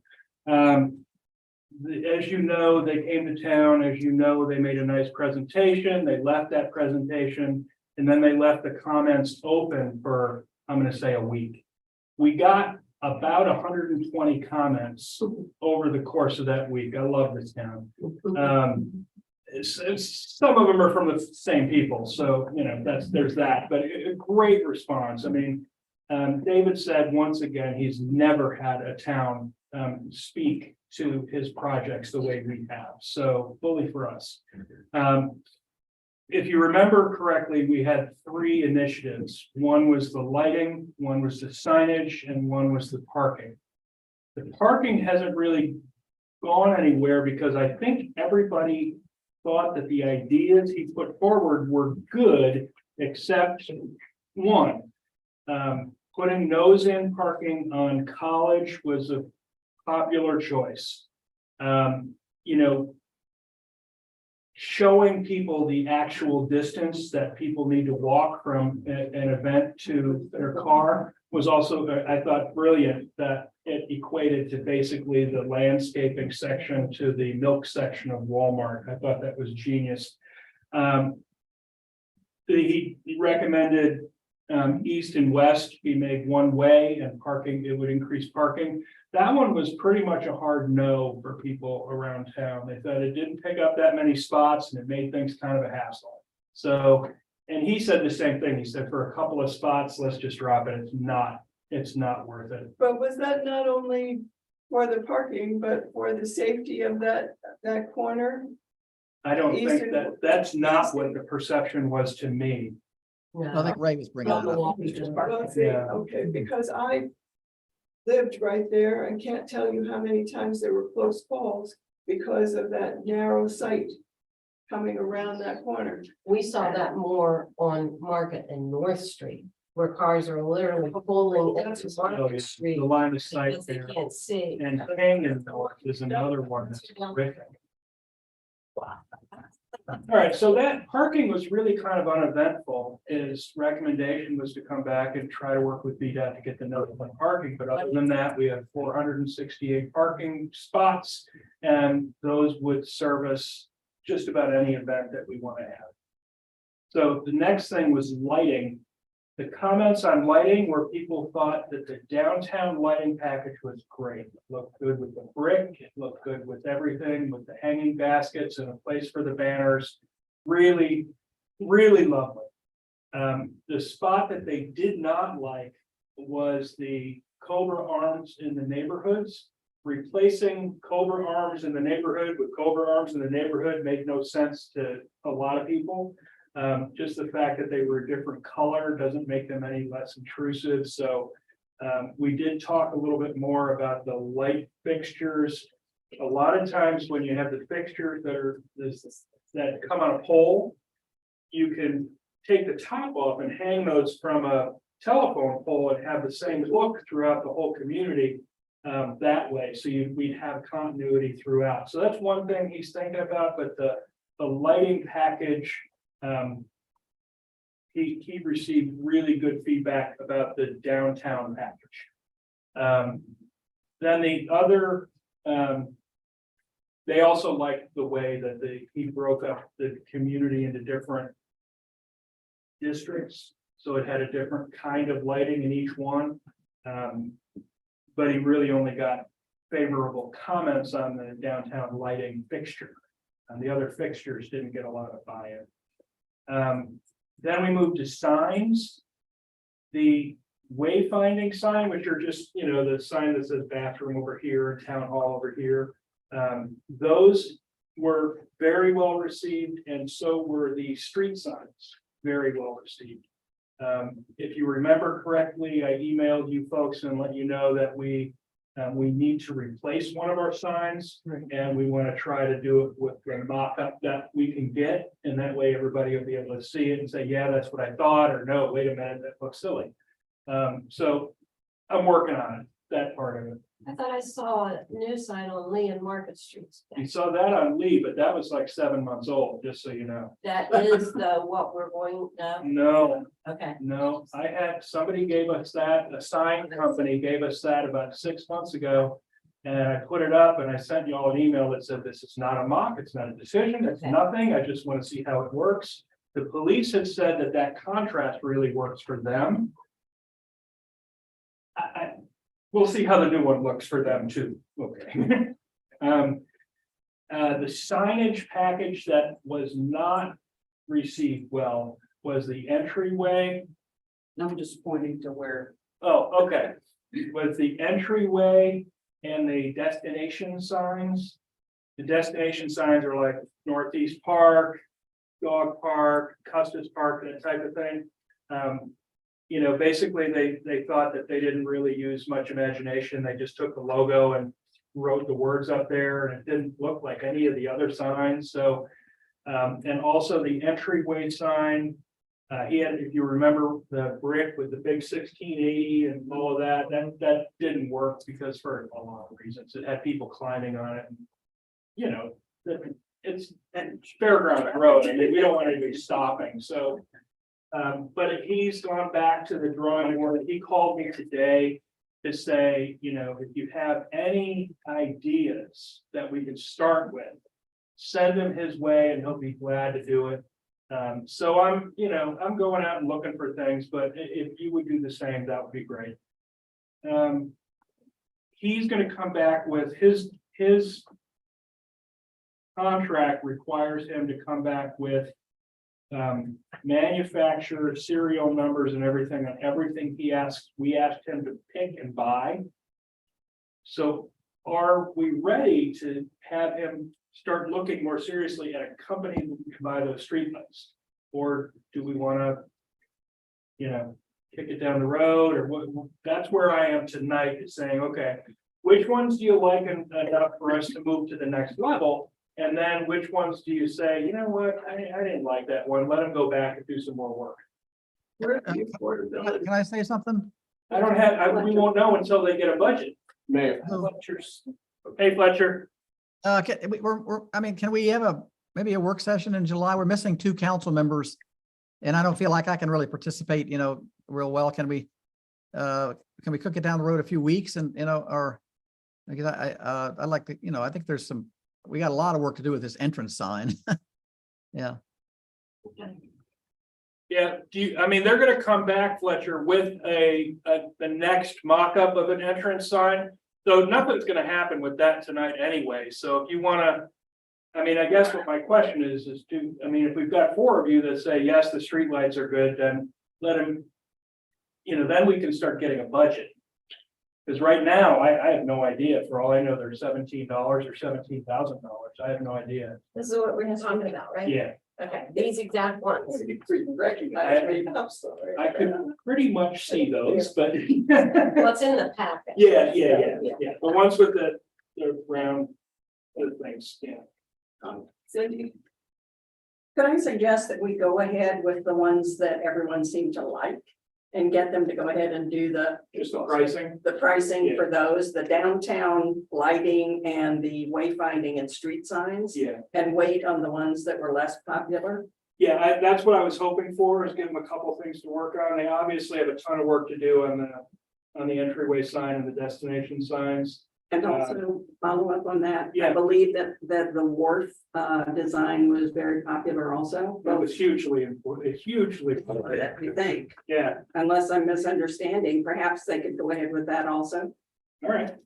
if everyone else is agreeable. Well, I have define the difference between downtown and uptown.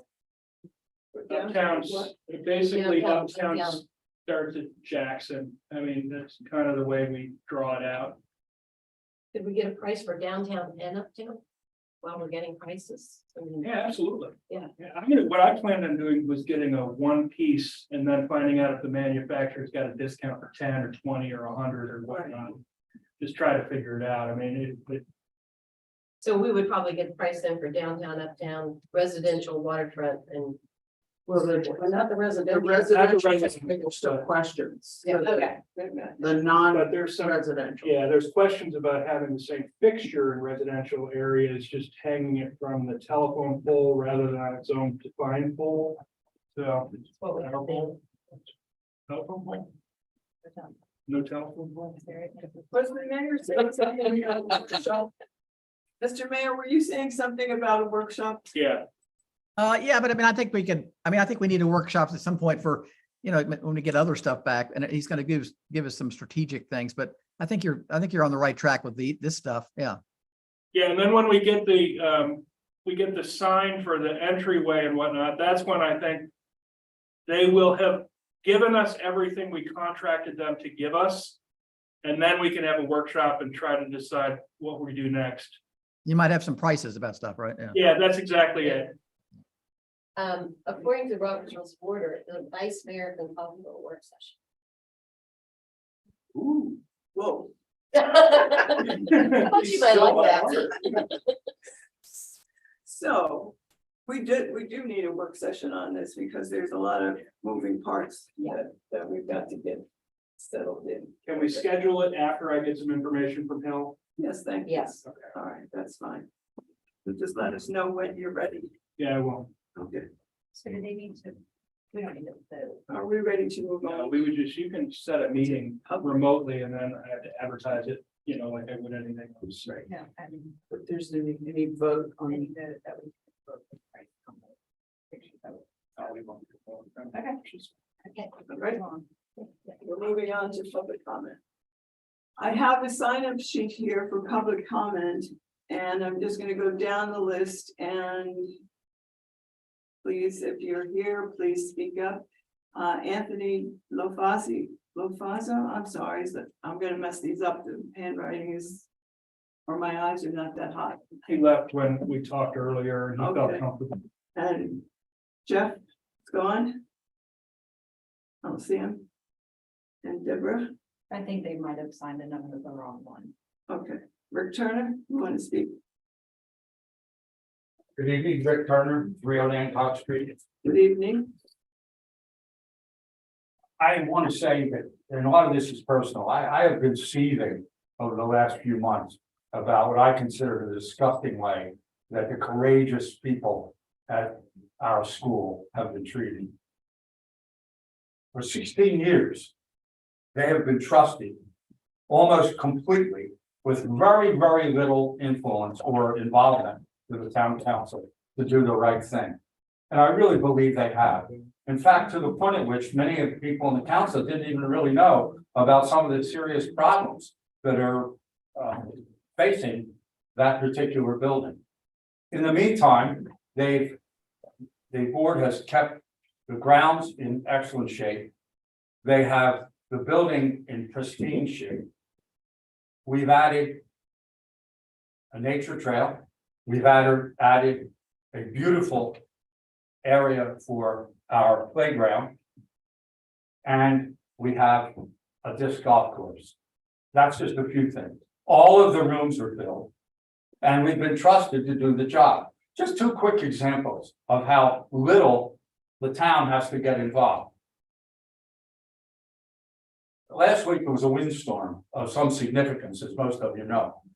And it blew over a 18-foot crepe myrtle into the circular drive. And there was more debris from some of the other trees. In one day, that was totally cleaned up and it looked like nothing ever happened. It had blocked the entire driveway, so it was impassable. Town didn't have to do a thing. They didn't get a call. We handled the issue. That's the way things work there, with the trust that we've had. Another example is that, and an important one, that our beautiful playground has been so busy that we started to get some suggestions that maybe we ought to consider having some sort of toilet facility. Town didn't have to do a thing, didn't even need a call. Our wonderful manager, who can move mountains, and one of our board members worked out a deal where we now have a free porta potty on the grounds for for the people that come to the playground. We have heard from numerous people here in this room of the value that we could get from having a pavilion. No, we're not going to have 2 and 3 concerts on a weekend. In fact, most of the time, people have forgotten completely that we're going to have a whole lot of other events. Many of them very, very silent, and many of them incredibly educational and useful. So it's not going to be a constant concert at all. We've had a bickering tonight about noise. It seems that some people define music as noise. I think that's a failing. We have a lot of noise in town all the time. Most of it we live with. It doesn't shake our rooms. It doesn't break our windows. We live with it.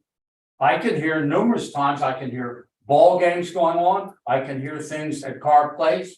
We have many, many examples, but most of them are not bothersome and they're part of a life.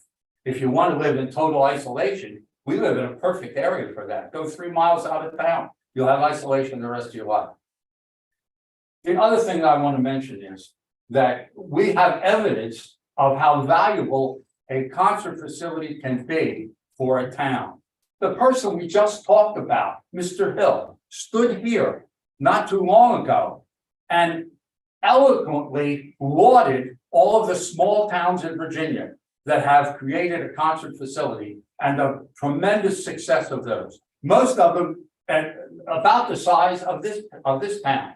He cited 3 in Virginia that in one case saved the town, and in the other created 3 things. It created entertainment, it added to the culture of the town, and it added profitability of the Mr. town. Turner, I'm sorry, your time is up. No. Everybody's talking as long as they need to. That's not fair. And I'm almost finished. Okay, So I'm going to speak on. The other thing I want, and so Mr. Hill, who's a town hired consultant, stood here and went on and on about how valuable this kind of facility is. I also want to refer to one more thing. Most of you know this if you have electricity. Most of you know about the cooperative living. And in addition, not too long ago, they spent a good bit of time and had a very beautiful coverage of music facilities in the state that are going to be hosting concert areas and going to be hosting various festivals. We could be in that. All of these, almost every one, including Jiquiltic, are relatively small towns. We have that opportunity. For us to lose that opportunity because of some curmudgeons that want to be sure that their house doesn't rattle would be grossly unfortunate.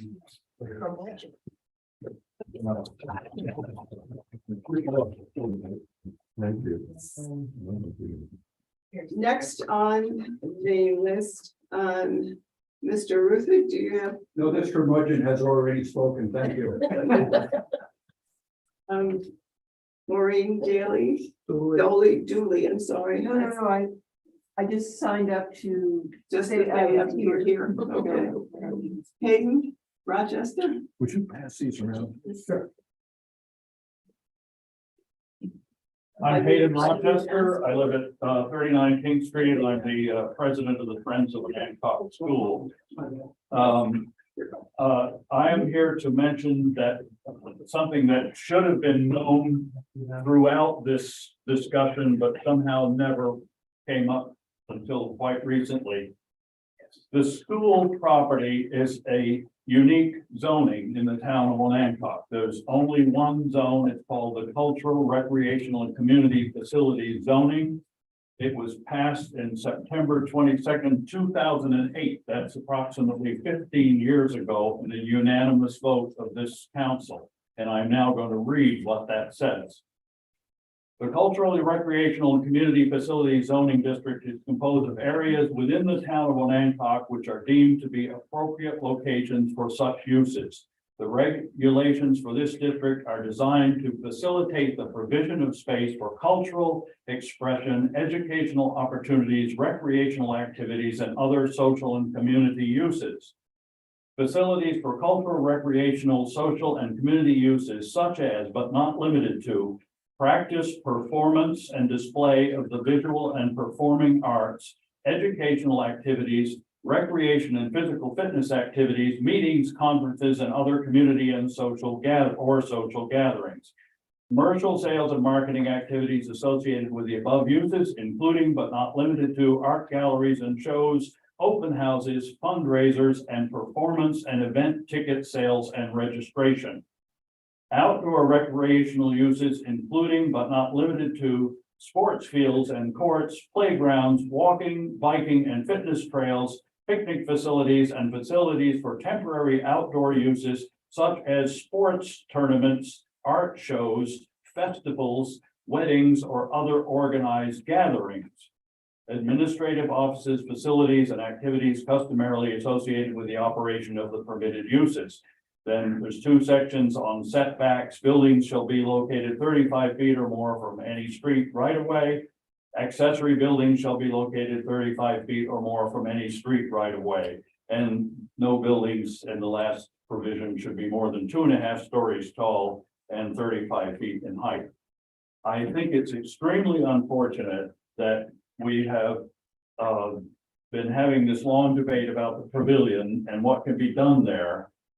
When since 2008, it seems to me it's extremely clear that what we were intending to do there is already permitted. And the idea that we're going to start having special use permits or memoranda of understanding or any other thing in which we try to control something that we've already been given permission to do, I find very difficult to comprehend. The other thing is that I would like to point out that even though I didn't have this piece of paper in hand, despite requesting it from the town office in December, this is this understanding that we as members of the board of the school had. I mean, we assumed that we were going to be able to do what we wanted to do there. So it came as a great shock to us to discover that we had to go through, it's I think a total of 8, maybe 9 meetings over a period of 6 months to get back to finding this out. Thank you very much. Good night. See you later. We didn't run out of copies, did we? Oh, okay. All you what? Hey, Katie, can I get a copy of that? Yeah, could we get a copy? I was gonna get out. Everybody can copy it. Oh, yeah, sure. Yeah, I like, here, I might have maybe some spare. That one has the zoning. Now I got it. Thank you. Okay. Back to our public comment. Priscilla Hart. Just leave. Did you have a question? I did, but I didn't sign. I thought it was just. You can speak if I Go ahead. Yeah. No, there's 2 things. One of them was the Liberty Street. And who owns the land, like, where, you're heading out Liberty Street to Cashville on the left, where the dog park is that town property? No, Good, you know, 'cause no, it's on the dog park side. I know what you're saying. It's on There's a the, creek there. on the north side of the street. I mean, is there a planning group that's sort of like, maybe like a walk that goes like from the dog park to that area on Liberty and down to the school in the town? So it'd be a big circle, do the whole thing. Actually, there is. There is a group? Yeah. Is it advertised or? It's just a few of us that are talking about what it would be like to connect the College Avenue Nature Trail and walk it all the way around the dog park, but there's some easement issues and some rights of way and property ownership on that piece. That's how I know it's not. Yeah, but what about Liberty? Why isn't there a sidewalk on one side of it? It could VDOT put one there. VDOT could do whatever they want, but I promise you that their job is to maintain, not to improve. And that could, well, question is, everywhere in town you have sidewalks, except you don't have it on Liberty, so if you were going from No. Justice or what, I mean, that's, Lots of There's places. no Mount Prospect in here. No. anyways, that was just an idea. You know, whether you could get a sidewalk put in Maybe you up can to talk to me College later. Road. To the VDOT, because you're seeing a lot of people that are walking, the speeds and all that, so that would be an idea, you put a sidewalk on one side, and then you can cross over to College. That was my thought, Mr. King, instead of controlling the cars, control the sidewalk, the sidewalk. But it, But a lot of money. Huge. well, no, that you would show it, you would show it to VDOT, you wouldn't show it to them. Because they own that road, VDOT. So you could get to say, hey, there are too many people walking. Speed's 45, you need to put a sidewalk at least up the College. Okay. The other one was the sound. And it's sort of interesting because a lot of towns are moving from amplifying speakers to headphones. And I was up in Maine, my son, another guy. Rented an island on a lake and had about 300 people. They put a generator on the island to get electricity. They had permission from the owners that they couldn't have loud music, so they ended up using earphones or earplugs or whatever you call them. And you can buy them. A lot of people own them. You know, it's all Wi-Fi. If you had the pavilion, you could mute it down so that the instruments don't play on amplifiers. You know, I mean, there's all sorts of ways of doing it, but if it just shut something down. Thank you. Priscilla, Hart,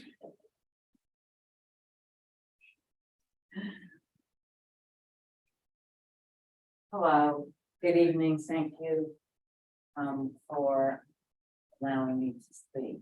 Priscilla Hart, 21 Market Street. On a happier note, I'm not gonna say a thing about the pavilion, but I am going to talk a little bit about a visitor center. In a recent meeting where we talked about the pavilion and then we very briefly talked about the visitor center. And thought we could talk about that some other time. So we kind of tabled it, but I want to address it tonight because I've had a recent experience. With some folks who came to Onancock by boat last week. The weather was terrible, so they were at the wharf for 5 and 6 days. And I kept seeing them walking around town. And I asked, do you need provisions? You know, you're still here, can't go anywhere if you need provisions. And they said, no, they took the car and they went from the wharf. And that was a great experience for them. And they went to Walmart and got whatever they needed. So I said, well, you know, you've been here so long, why don't you come and join us for cocktails one evening? And they were absolutely delighted. They said, hey, house. So, well, yeah, yes. So we had a real nice evening. And what I learned was that even though they were from Virginia Beach, they really didn't know this area. They were down at the wharf, they walked through town. They asked about a couple of restaurants. They didn't have much information at all about Onancock. They didn't have a brochure. They had cell phones. They could have gone online. They really didn't. So they were talking to people in town, and what they liked was the experience.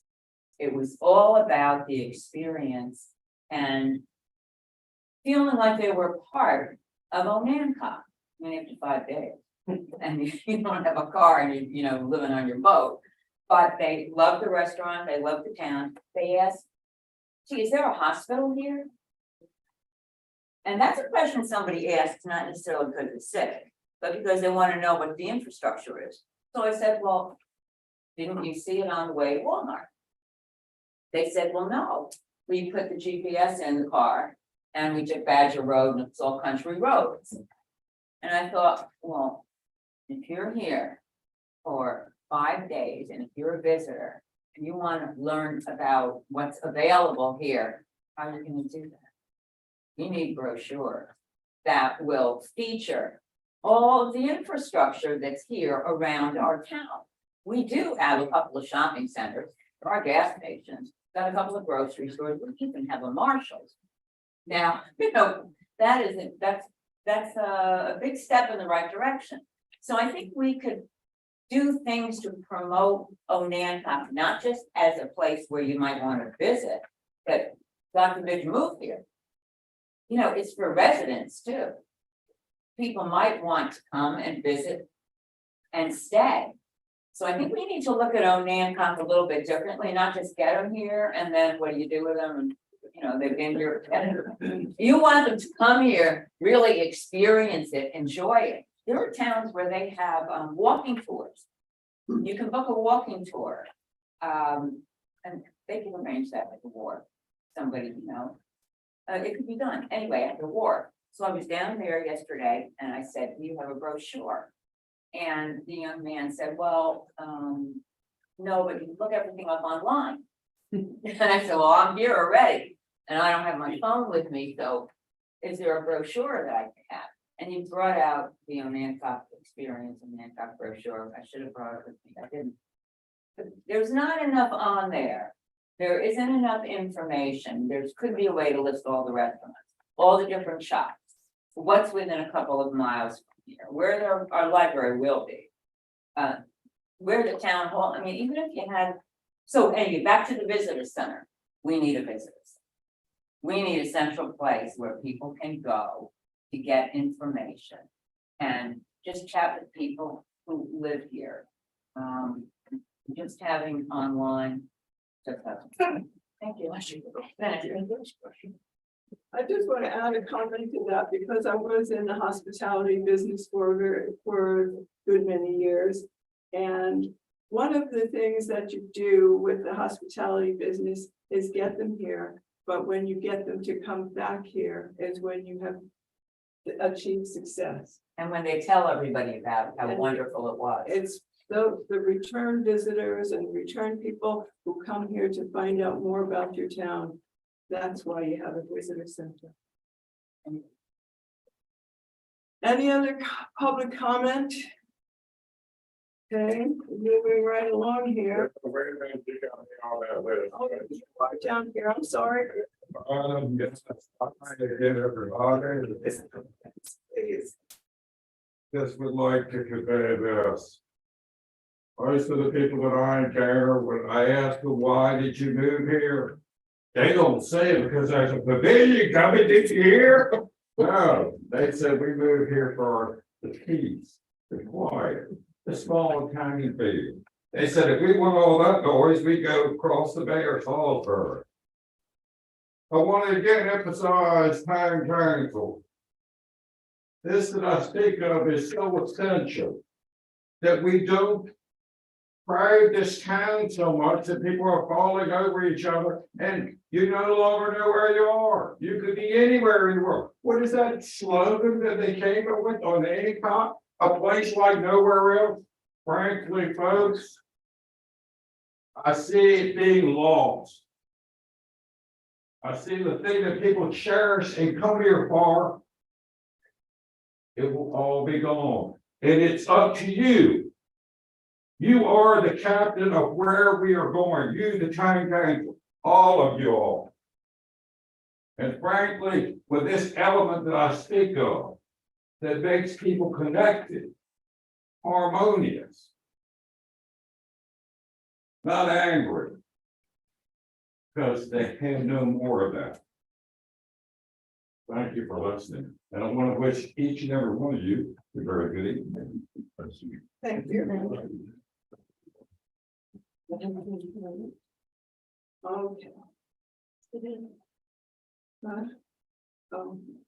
Committee reports, Cindy. For the personnel committee, we met this month and worked on the evaluation for Mr. Spuck. We have it in draft format and we'll meet again in July. Our next regular meeting falls on July 4th, so we'll need to reschedule that. Probably to the following week if that meets with everyone's approval. And hopefully, council members will attend and participate in finalizing that document. We have yet to adopt the personnel policy because we never have time for it on our agenda. Despite the fact that it has been in draft for many months. Whatever we can do to expedite that, I would encourage doing so that we can take this one off our plates. And I think that's about it. Do I get to call a meeting on that? You want a meeting? And that's fun. Okay. Is the mayor still there? Well, I think he got bored. Unless he's that picture on. No, I'm still here. I was muted. I'm here. Do you want to do a waterfront committee report? I didn't attend it. Okay. How about? Ask Matt. report? Ask Matt.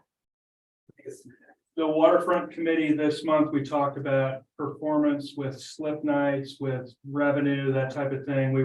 We are down, but this spring has been cold and wet, so it should be expected, but we also talked about our next big application, which we're going to apply for. Let's see if I can get it right.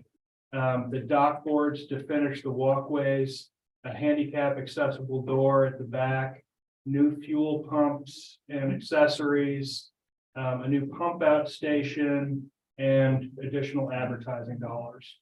So that's going to be our biggest ask in a while, but all of them are important, especially our handicap accessibility. Well, I want to applaud the wharf workers and the people who have been stuck here. I've really been saying how nice this is and how warm and welcoming the town has been. Yeah, glad. Thank you. Let's see. Is there a planning commission report with minus Brandon? Anything from them? Well, there was printed in your, there was there was something in there that said that they went, oh no, maybe that was in the minutes from the report. Yeah. Nothing was done. For planning commission, we started looking at the definitions and some of the ordinances that could be more clear in the residential ordinance, specifically about what are apartments, where they're allowed, when they're not, what's an auxiliary building, what it means to live there versus stay there. Some of the different types of homes, the terminology has changed. So as we allow certain types of structures in certain neighborhoods, we want to make sure that we're calling it what it is, and if we have to add words, we do. So we're going through and just adding as much clarity to it as we can, because right now enforcing something that's ambiguous doesn't help. And we're also working on utilities. Oh my God, yes. 73 pages of ordinance. I mean, it's brutal.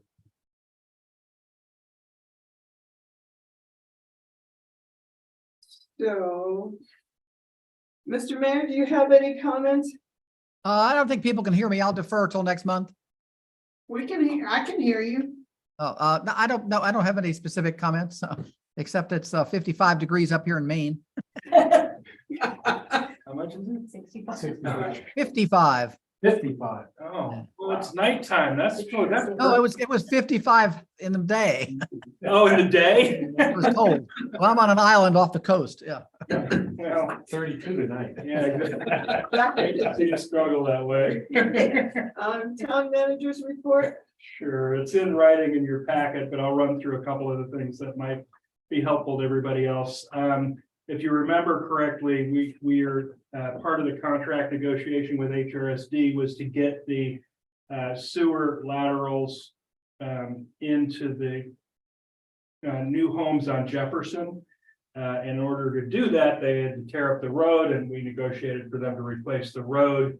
And then there was a question on whether or not my language said it had to be up to VDOT standards. Well, VDOT standards for a two-way street are significantly different than what's there. So that caused all kinds of a kerfuffle, and we were able to work through with VDOT, and I have to say out loud in public, VDOT was amazing to work with through this process, because this could have gotten dragged out. And it didn't. What they've come up with is that the utility repair that we're doing, the road on top of it qualifies as a patch and repair. Even though we're patching 14 feet wide with 10 inches of subbase and 8 inches of asphalt. It's a really nice patch, but it's a patch and they're allowing us to continue. So we do not need a one-way street. And that was a really big win for the contractor, for HRSD and for us. So that was a good meeting. Sorry, who is Garney? Garney's the contractor that's doing all the work for HRSD. Thank I'll just pop down. We already sorry, talked just- about a lot of this. Go ahead. One clarification in Sure. the first item. When you say pulling a permit, does that mean generating a permit or setting aside a permit? No, they're pulling it from the county. So what that means is they've gone to the county, they've gotten our zoning. and So it's they've got the initiating it, plans, it's not initiating stopping it. Yes, no, it's, Okay. and they're gonna push forward hard, so. The first lot on the north side coming from Holly has that permit in place. And at this point, we have to get a road and a sewer line in place and water for them to live there. So it's gonna be kind of a horse race. They're gonna build a house at the same time we're building a road. Yeah, no, I just was not sure which sense of pulling. Yeah. It was, pulling a I was- permit means I was pulling from hearing the it in county. the wrong direction. Yes, they're pulling it from the initially. county. Thank you. Yeah. I don't know if Priscilla's still in the audience, but Yes. we got that Virginia tourism grant a while back, and what we're doing with it is creating a walking map for the town. With all of the business names on it, things like that. It's actually with the graphic designer right now. Excellent. We're also doing a interactive map system, and I found the one that we're gonna use. It is just bomb diggity, as my daughter would say. I mean, it's got a map, it'll work on our website and it'll work on your phone. A little icon will pop up. We have 10 icons to use, so the tree board's been looking to do a walking map of the interesting trees in town. So we can have a tree one, we put that one on, we'll put it up. But the coolest part is when you tap that little icon, it pops up a picture of it and tells the story behind it. So for every point of interest, and we can go up and down the shore, except other towns that we want them to stay away from. But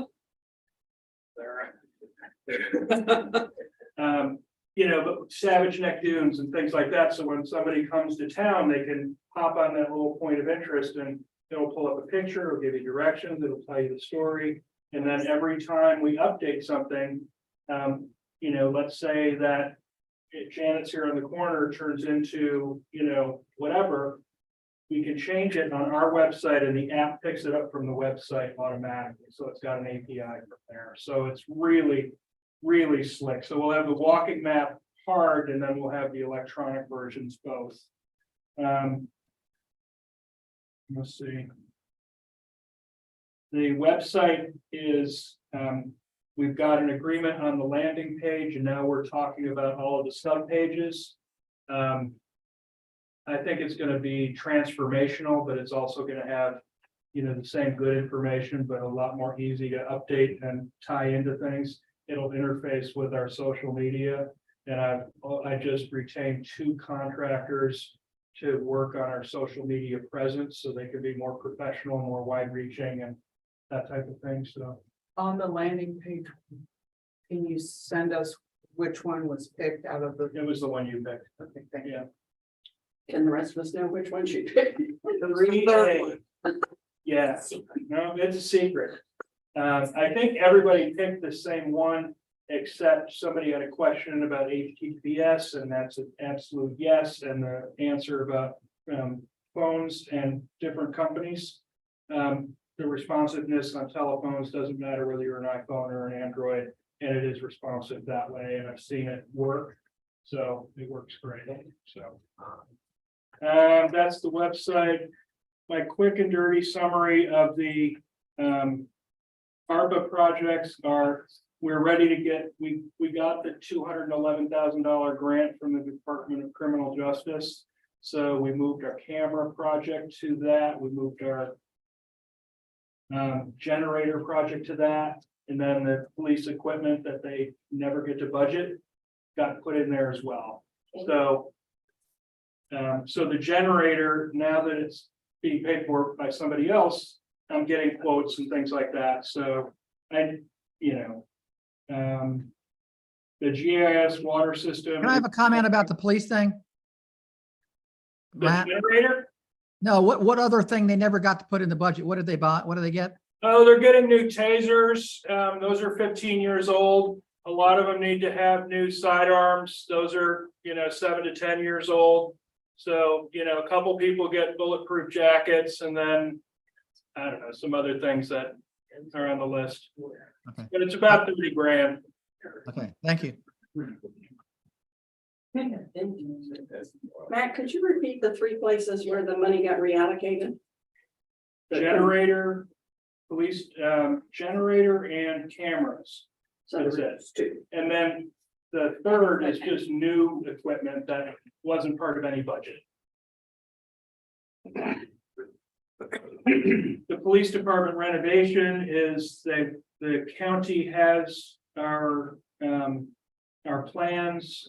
They do, the first thing they do is a life safety review. And then once they do the life safety review, we'll go out to bid.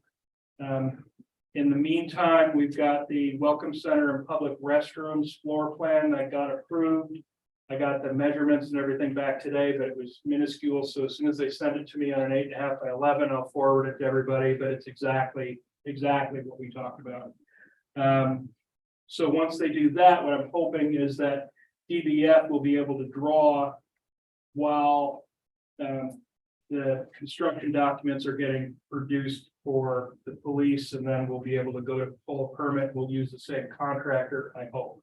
So that's the goal, is to see if we can time this so that both projects get done with the same contractor. The security cameras are here, they're up and they're working. We're in the, what I'll call the tweaking phase. They're not angled exactly where we needed them. So we're gonna, shift them around a little bit. We might actually move one from one pole to another because there's a tree in the way or something like that. But they do have really good images. The license plate recognition works freakishly well. It's right now the AI in there is learning all of our, it's called a heat map, where all of the pattern of traffic seems to go through. And if somebody goes outside of that, if we choose to set an alarm for that, we can. There's one feature I've been playing with that's just ridiculous, but if you draw a line anywhere in the frame and then tell it which direction, up or down, if somebody crosses that line going that way, it can ring your phone. Legit, so anyway, we're in the tweaking phase. May we not need to use that feature anytime soon. Well, you'd be surprised if, for example, there's the basketball court after dark. And you put the line on it and say, look, if somebody's on the basketball court after dark, clearly they're not playing ball. Then the police will know. Yeah, exactly. So that's the kind of thing where you can, use it for that. Also, at the ramp at the wharf and things like that. So if somebody crosses, there's all kinds of little things like that can be helpful. But the most important thing is that it can do the notifications for the police that are here. So they're not waiting to respond. So that's where we're trying to learn which ones make sense and which ones are silly. I've discovered a few of the silly ones. And going down the list, there's not a heck of a lot more, but yeah, no, that'll be about it. About the Little League, did that happen? No, not yet. That's just one of those things that's killing me dead, but that's a great rainy day project. Yeah, You mentioned the third. last week in was June. raining and struggling to find time. You mentioned the third week in June, right? that that's been delayed. Yeah, I'm just scrambling for time, but we're looking for rainy day projects for the guys, so that would be a great one. It would be a great one. I like Um, the valve isolation. That you can measure output, input. And yeah, I mean, I really do, those are gonna change into meters that are gonna go off the 3 legs. I'm gonna wait until HRSD is replacing all of our town water meters.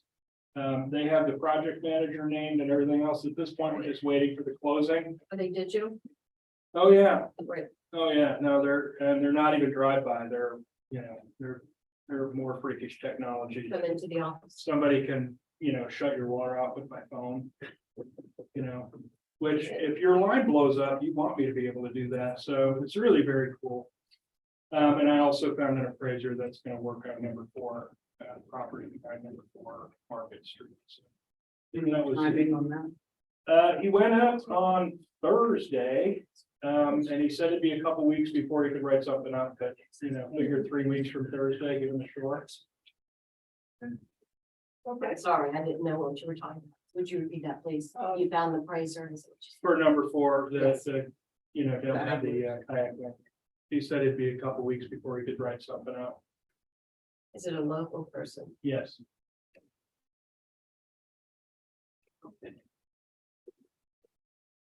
Any other questions for Matt? Just a general question on the financials. Yeah. It looks, I mean, on the report, we're going to go to the financial in a second. Okay. I just have one question on the report, and I guess, Sarah, this is for you more than for Matt, because it was the matching grants for the business facades. And there was, and it says awards have been distributed, award letters have been distributed, and that's quite a while ago. That's old news, but you mentioned at one point that there was excess and you never found out how to distribute it. Or you have to come up with it. we're gonna turn that $3,600 or $3,400 back to the general ARPA pot. Okay. And if at the end of the whole ARPA process, there's money left over and the desire to do another round, then we might do that. Okay, thank you. Okay, moving on to the financial report. And then Sarah, you have a question first. Just a general question. It looks as though with the year mostly done, we're in good shape, but is there anything to highlight that we need to be watching or? I don't think so. I think we, if you remember right, we've been looking all year at that $42,000 negative expense in Parks and Rec because of those 2 things. We got our reimbursement for USDA for those. We're still waiting on one of the police vehicles is in the shop, getting its light package on, so that's a win. The truck, the dump truck, which we're desperate for. They ordered the wrong truck, so when it got over to Reading for the work for the dump package showed up for the truck they should have ordered. It took us 1.5 years to get the first truck, so the dealership's got to do something for it here, and then we'll, you know, anyway, so that's my headache du jour. But no, financially, I think we're in great shape. I think our cash position is better than it's ever been, and I see that continuing for the near future. Yeah, so I don't have anything dramatic. I think that by the time we finish, I think we're gonna have a surplus that's mostly generated from the sewer department, and the rest of it is as budgeted. Thanks. I have a question on page 32. Animal population control. We're budgeted for $1,500, we spent 0. Right. And we wonder why. We do have a cat issue in town, and it's been brought to our attention more than once.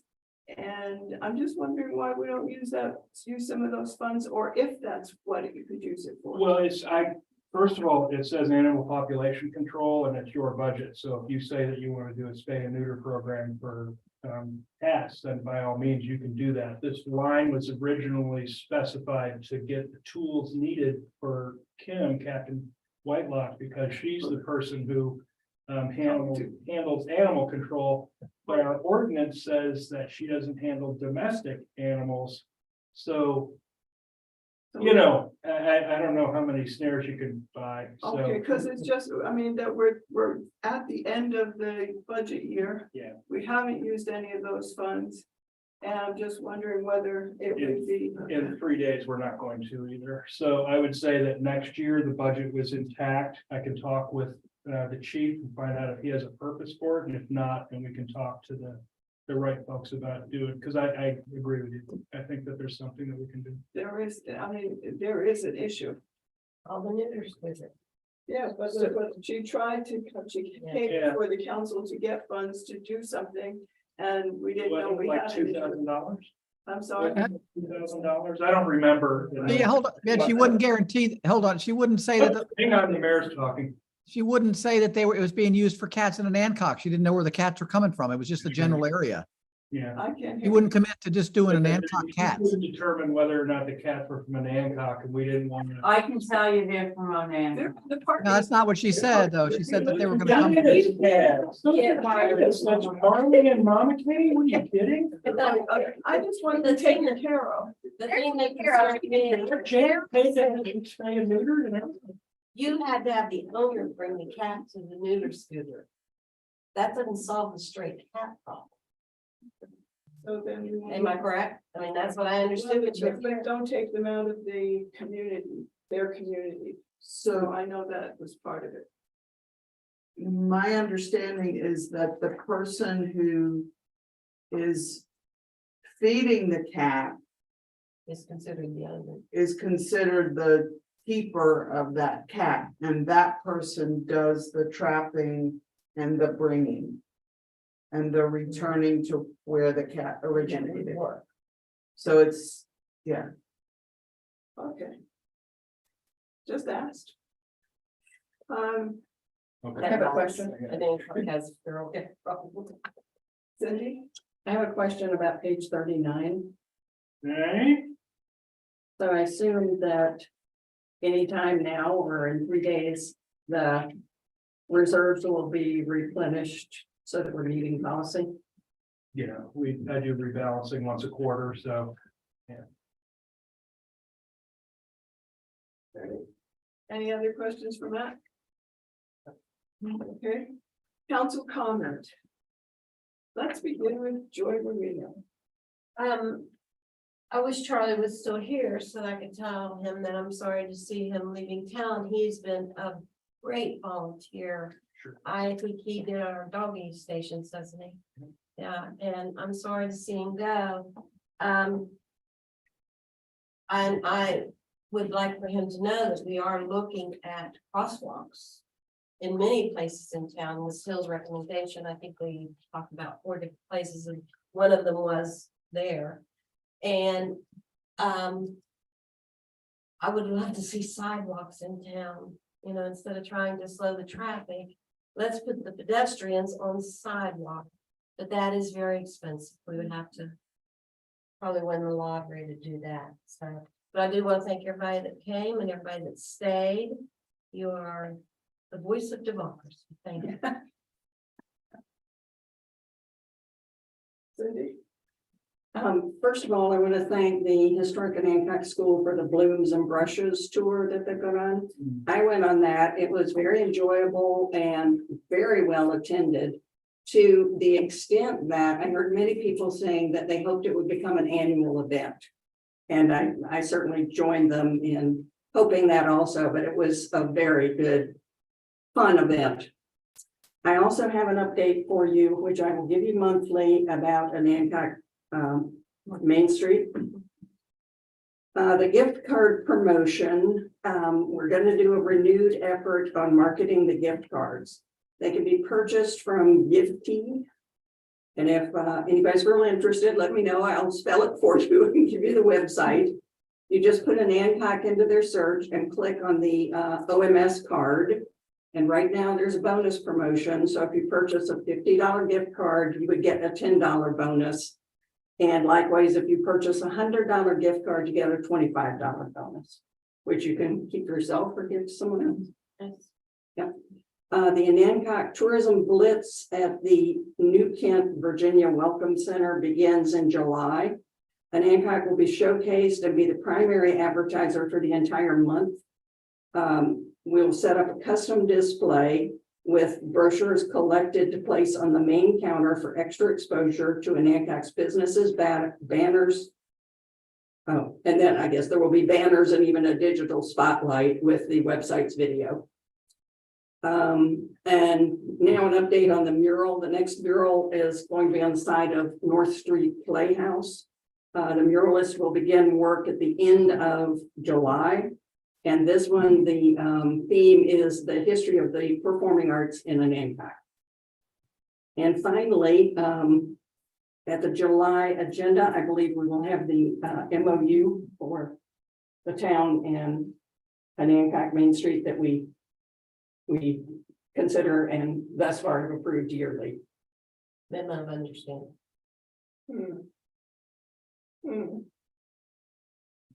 Is that a comment? No, I'm just, Okay. just listening. Okay. Okay, I think I'm done. Thank you. Sarah? It's nice to have them. Thank you. A reminder that on Monday evening, the 3rd of July at 5:30 at the Anancock School will be the OBCA ice cream social. Instead of being in the back this year, it's going to be sort of between the school and the ball field on the south side towards the street. Community band, ice cream, all your friends and neighbors. Come scoop, come eat, come listen, come enjoy. And on the blooms and brushes, I think the plan is to make that an annual event. Excellent. Davis? Oh. I just wanted to say the mayor's, holding down the mayor's desk is not an easy thing. And if I knew in advance I was gonna be doing it, I might have done a better job of it, but I apologize to you for the job I did do. The other thing I wanted to say is that the town is so divided on this pavilion and things, and I think that transparency was the issue from the beginning, but we keep combining the two separate things. It's not that we don't support the school, it's not that we don't recognize the job they've done, the FOSS and all the people who have dedicated so much time and energy to it. It's not that we're not supporting that. What we are supporting is what the public and the people in the town are asking you to take a look at. That's all. So there's two separate issues, and by just saying every time that you're not recognizing what we're doing, it's not so. Everybody recognizes what that school was and what it is and what it can be. And motion to adjourn. Eddie? So moved. Second that one. Good night. Right.